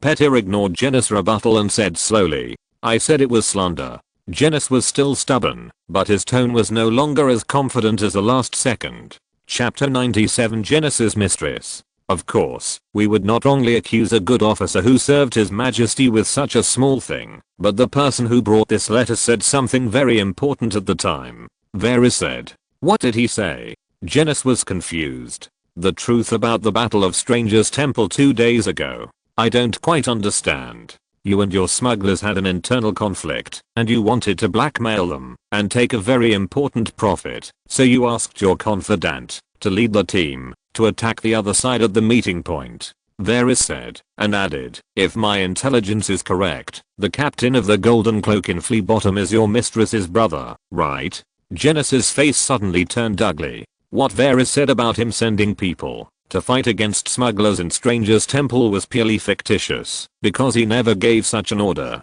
But it was true that he had cooperated with the smugglers in King's Landing. They had been cooperating for several years, and only his confidants knew about it, so there had never been any accidents in the business. Now someone suddenly brought the incident at Stranger's Temple to him, which could only mean that there was something wrong with the people around him. This is a pure frame up. I want to confront that person face to face. Janice said stiffly. That person was just a drunken prostitute. He later admitted that the letter was handed to him by a hooded man, and that he was told to say those words by that man. Varys shook his head slightly. A crude trick. Don't let me catch him. It seems so. So we immediately interrogated the survivors of the Gold Cloak Brigade stationed in Flea Bottom after receiving the news. As a result, we found some evidence that is very unfavorable to you. Janice did not answer, but waited for Varys' next words. Everyone who participated in the operation that night received a lot of rewards, and according to their testimony, their enemies took away most of the wealth on the scene. Despite this, they still seized hundreds of gold dragons from the enemies who were eliminated. Fuck. Janice cursed subconsciously. That little bastard dared to make money behind my back. No, I mean. After Janice finished cursing, he suddenly realized that it was not appropriate to say so. Believe me, I didn't get a penny this time. No, I didn't participate in their operation from beginning to end. Janice was furious and stumbled for a long time before he could say what he wanted to say completely. Call him here. I want to confront this grandson face to face. Janice said angrily. If nothing unexpected happened, he might have died in the tunnel leading to the dragon's lair, and most of his men were buried in the wildfire in the dragon's lair. In an instant, Janice, who was still angry, suddenly felt a chill on his back. Rebecca's brother died. His entire team died. The mastermind behind this incident not only revealed his bribery and cooperation with smugglers, but also killed his mistress's brother and eliminated his own confidants. He came for his life. Escape. This was Janice's first reaction. Lord Arryn had impeached him to King Robert not long ago, but fortunately he was quick enough to deal with the 2 witnesses found by Lord Arryn in advance, so he survived. But King Robert must have known what kind of person he was. In addition, this time the king went north to Winterfell to ask Lord Stark to come back as the Prime Minister. The whole of Westeros knew that the old man valued honor over life except for the time when he gave birth to Jon Snow. If Stark came to King's Landing and ordered a thorough investigation of these things, he would be afraid that he would have no choice but to be beheaded or wear black clothes. I will get to the bottom of this matter. I will get to the bottom of it. Janos stuttered as he turned to leave the Red Keep. You should stay here until the matter is investigated. Petty shook his head. Ser Jacelyn Bywater will temporarily take your place. Of course, Ser Jacelyn was not the ideal candidate in Littlefingers' mind. He originally wanted to use this matter to threaten Janos and make him his helper, but he didn't expect that the dead eunuch and Lord Renly got the news at the same time. This led to the Royal Council to strictly deal with Janos, and then jointly nominated the upright Ser Jacelyn, a candidate that everyone could accept, as the new commander of the Gold Cloaks. Anyway, after Janos was overthrown, many of his captains would definitely be implicated, and then everyone would have the opportunity to insert their own people into the Gold Cloaks. You don't have this power. I'm the commander-in-chief of the capital garrison. Janos roared angrily. Of course we have the power. This is the unanimous decision of the Council of the King. Littlefinger raised the order signed by Lord Justice Renly in his hand, and waved his hand to let the Red Castle guards take down Janos. The commander-in-chief was arrested. The captain of the Gold Cloaks of Linroad looked at the coquettish mistress of the boss and couldn't help swallowing his saliva. Janos had a bad premonition before he was summoned.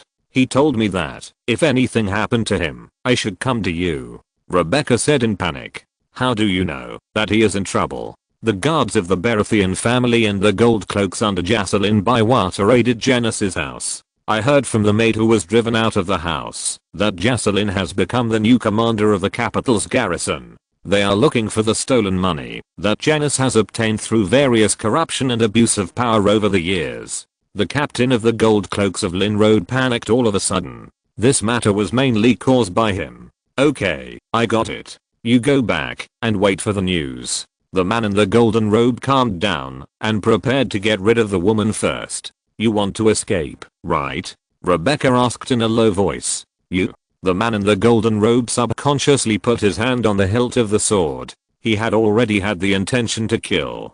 But Rebecca's next words made his heart jump. I know where Janos has hidden his money over the years. I can help you get it, but you have to promise to take me with you. As Rebecca spoke, she hugged the man in the golden robe's arm and pressed her half-exposed full chest against him. Janos is finished. I need a new protector. With the beauty in his arms, the man in the golden robe felt a surge of heat in his heart. How could anyone refuse the offer of both wealth and beauty? What he didn't know was that from an angle he couldn't see, Rebecca's eyes were flashing with contempt and cunning. Chapter 98 First Month in Settlement. The Black Oyster departed from Duskendale, crossed Blackwater Bay, and then entered the narrow sea through the throat between Point and Tidehead Island, heading all the way to Pentus. This journey will last at least a week. Ian rested his hands on the side of the ship, looking at the distant horizon.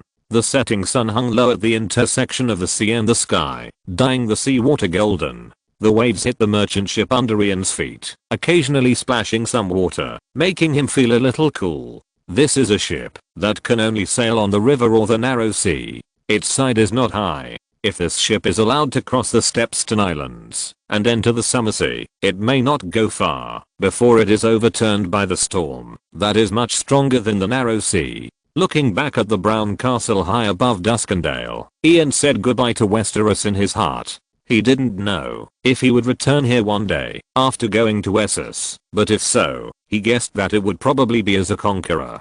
Dinner was salt beef, hard cheese and black bread that was harder than Nokia. Ian could only soak them in sour and rancid red wine before he could swallow them. It wasn't that Ian was really stingy enough to treat himself badly when it came to food. It was mainly because on this ship, this was the best food he could buy, and even the captain himself ate this stuff. Most of the other people's dinner only had a small piece of black bread and a bowl of sea fish soup without any spices to remove the fishy smell. Seagull Town has been captured by the Royal Army. Darren Grafson sat next to Ian and whispered. The coalition was led by Earl Royce, Bronze John, with a total of 3,000 people. The enemy captured Seagull Town that day and captured my father and brothers. Next, they will be sent to King's Landing for trial, just like your father and his brothers. The news brought by the sailors from the sea. Ian bit off a small piece of dried beef. Yes, a sailor on a merchant ship from Gulltown to Duskendale told me. Darren sighed and said sadly, I killed them. But Ian could not feel his sadness, because if Darren was really determined to save his father and brother, he should have returned to Gulltown as soon as possible after the battle of the abandoned fishing village. In that way, he could have rushed home before Sir Wilder and his men arrived at King's Landing at the crossroads. Even if Gulltown could not be defended in the end, he could at least let his family escape Westeros with wealth. But he did not. After being persuaded by Ian's speech of supporting the real dragon to do great things, he chose to obey Ian's arrangement and come to Duskendale. Obviously, in Darren's eyes, after he defected to Viserys, the existence of his father and brother had actually become an obstacle. An obstacle for him to obtain the title of Earl of Grayson. However, there is one good thing about your house, Derry. Darren paused and changed the topic. It's hard to say whether it's good news or bad news. Sir Wilder betrayed Simon in front of the Iron Throne, making Simon also bear the crime of treason. And your legitimate brother, Lyman Derry, is also dead. I don't know whether it was Simon or Wilder who did it. In the end, King Robert gave the city of Derry to Sir Wilder.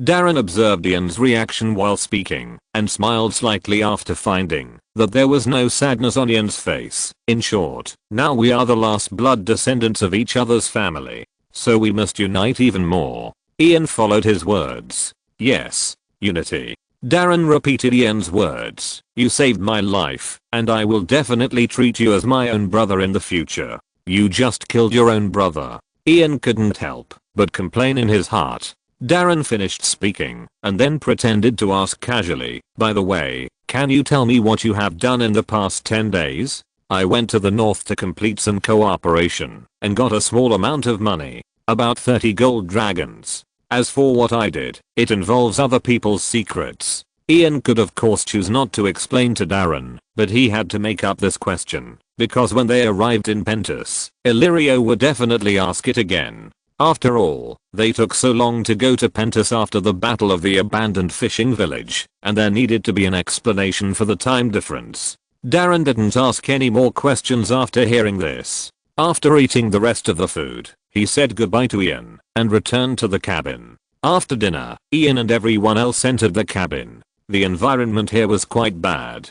Because this is a cargo ship, the ship does not provide passengers with separate rooms, or even rooms for several people. Passengers can only squeeze in the dark cabin like sardines, accompanied by the smell of excrement and vomit, and find a place to rest in the corner of the cargo. However, Ian did not want to suffer this, because he had money. Soon, Ian rented a room used by a group of sailors for a gold dragon for his own rest. If it were not for the caution of having to stay with Keith and the others, he even wanted to rent the captain's single room for himself. Ian's group only had 5 people, and Dorian, the Black Falcon, did not follow Ian. According to Ian's instructions, the Black Falcon will take his people and the money provided by Ian to Pentos alone, and reorganize the mercenary team in Pentos. When Ian needs it, he will contact him and assign him tasks. Lying in bed, Ian waited until late at night without falling asleep.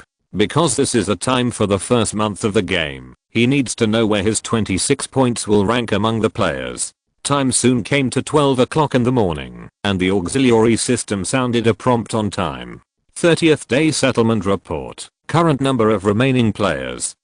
44 in this first month of the game. Less than half of the players are still alive. And Ian also knew that the number 44 would soon be reduced by 3 more people due to the assassination mechanism of the ranking list. Then, Ian clicked on the second email. Congratulations to the player who ranked first in the ranking list on the first settlement day of the first month. Players receive rewards.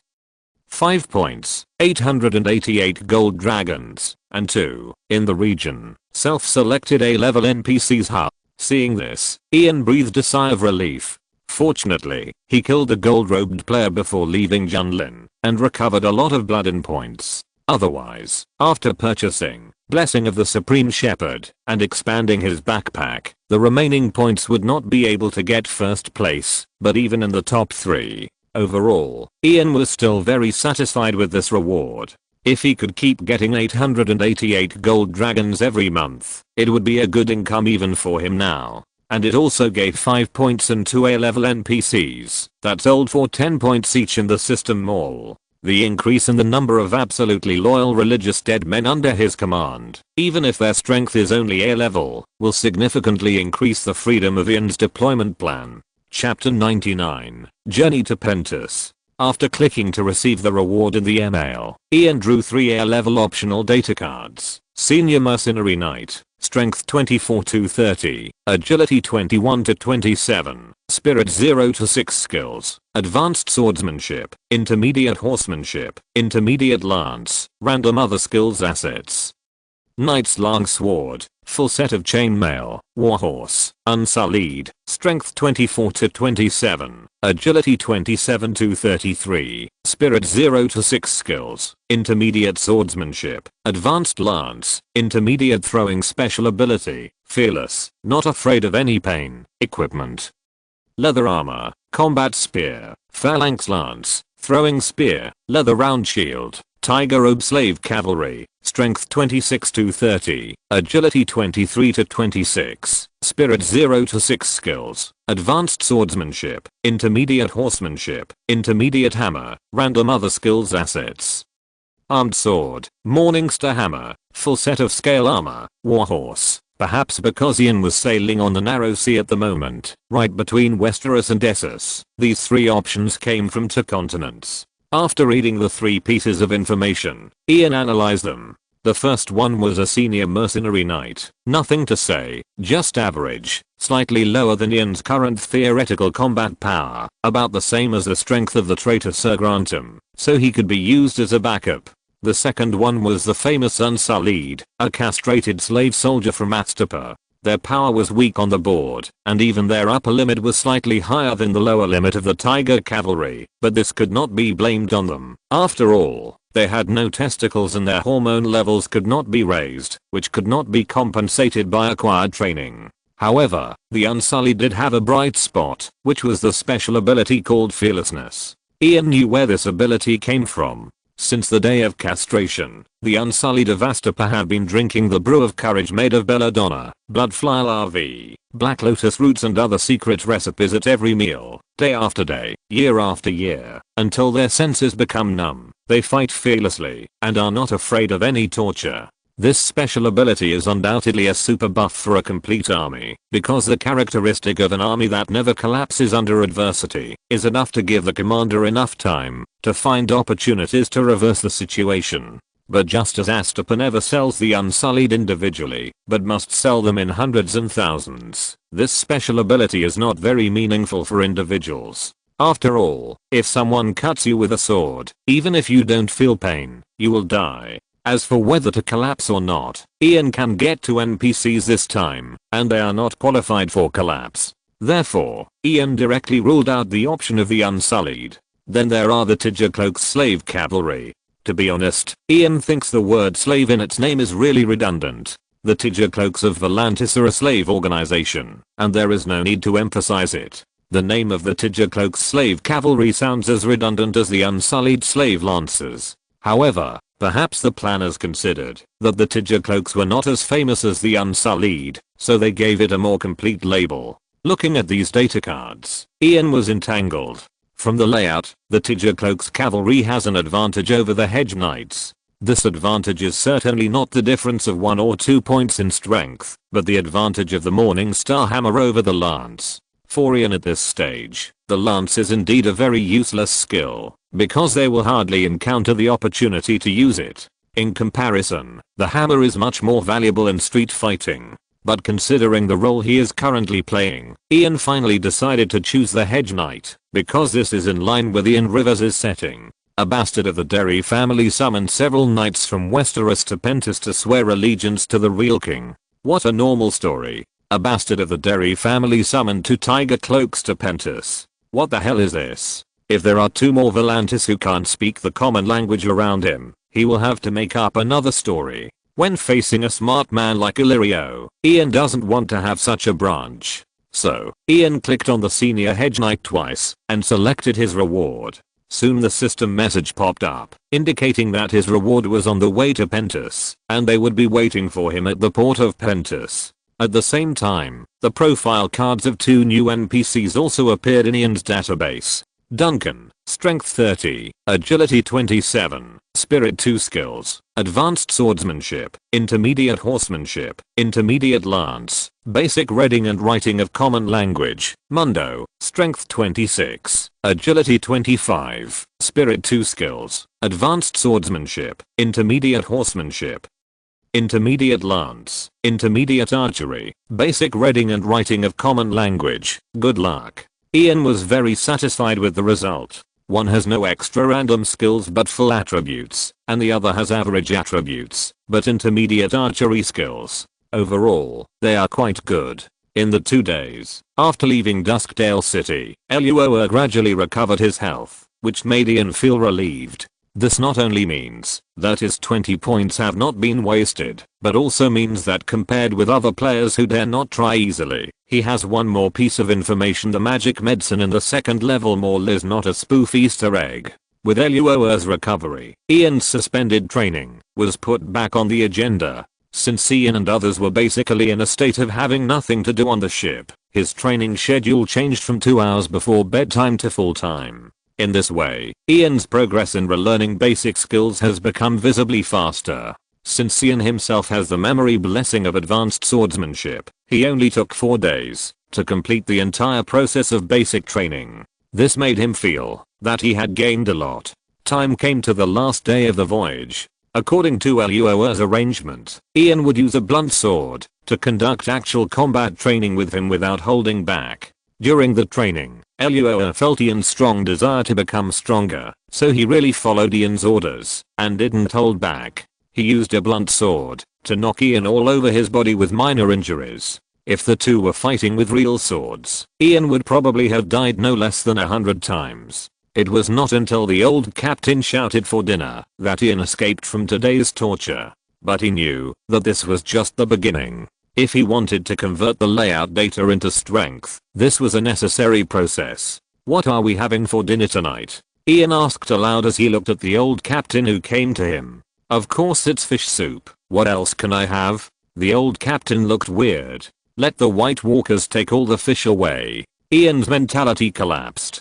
God knows how he drank these fish soups that had not been deodorized by any spices in the past few days. "You go first. I'm not hungry yet." Ian waved his hand. He wanted to vomit when he smelled the fishy smell now.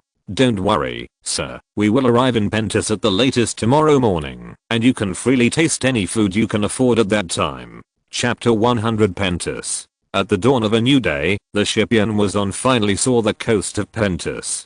The morning sun rose from the back of the city, and the harbor was orange and yellow in the morning light, which looked magnificent. Looking at the city that was already approaching, Ian's thoughts were a little scattered.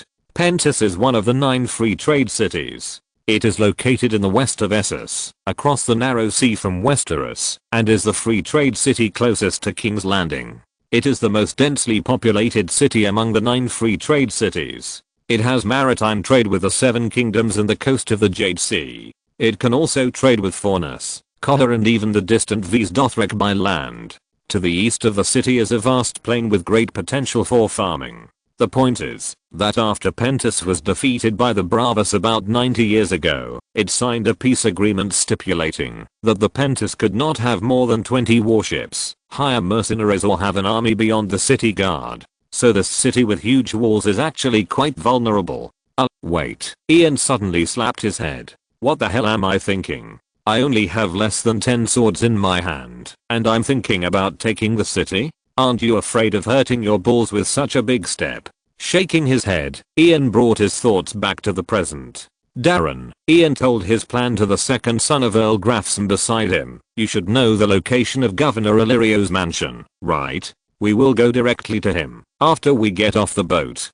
Darren was stunned for a moment, then said embarrassedly, "I did attend Governor Illyrio's banquet, but he doesn't often live in that house. I heard that Governor Illyrio owns 3 large official residences in Pentus and countless properties. So you don't know where Governor Illyrio usually lives?" Ian frowned. "Well, then just find the mansion you've been to." After we inform the guards of our identity, they will naturally contact Illyrio. Another Westeros noble? Get out. The captain of the guard looked at Darren and drove him away without any courtesy. The governor has ordered that no nobles from Westeros will be seen. I warn you, I'm from the Grayson family of Seagulltown. Darren was furious, and then the next moment he was interrupted by the captain of the guard in a mocking tone. The last bastard of the Martell family was 10 times more powerful than you.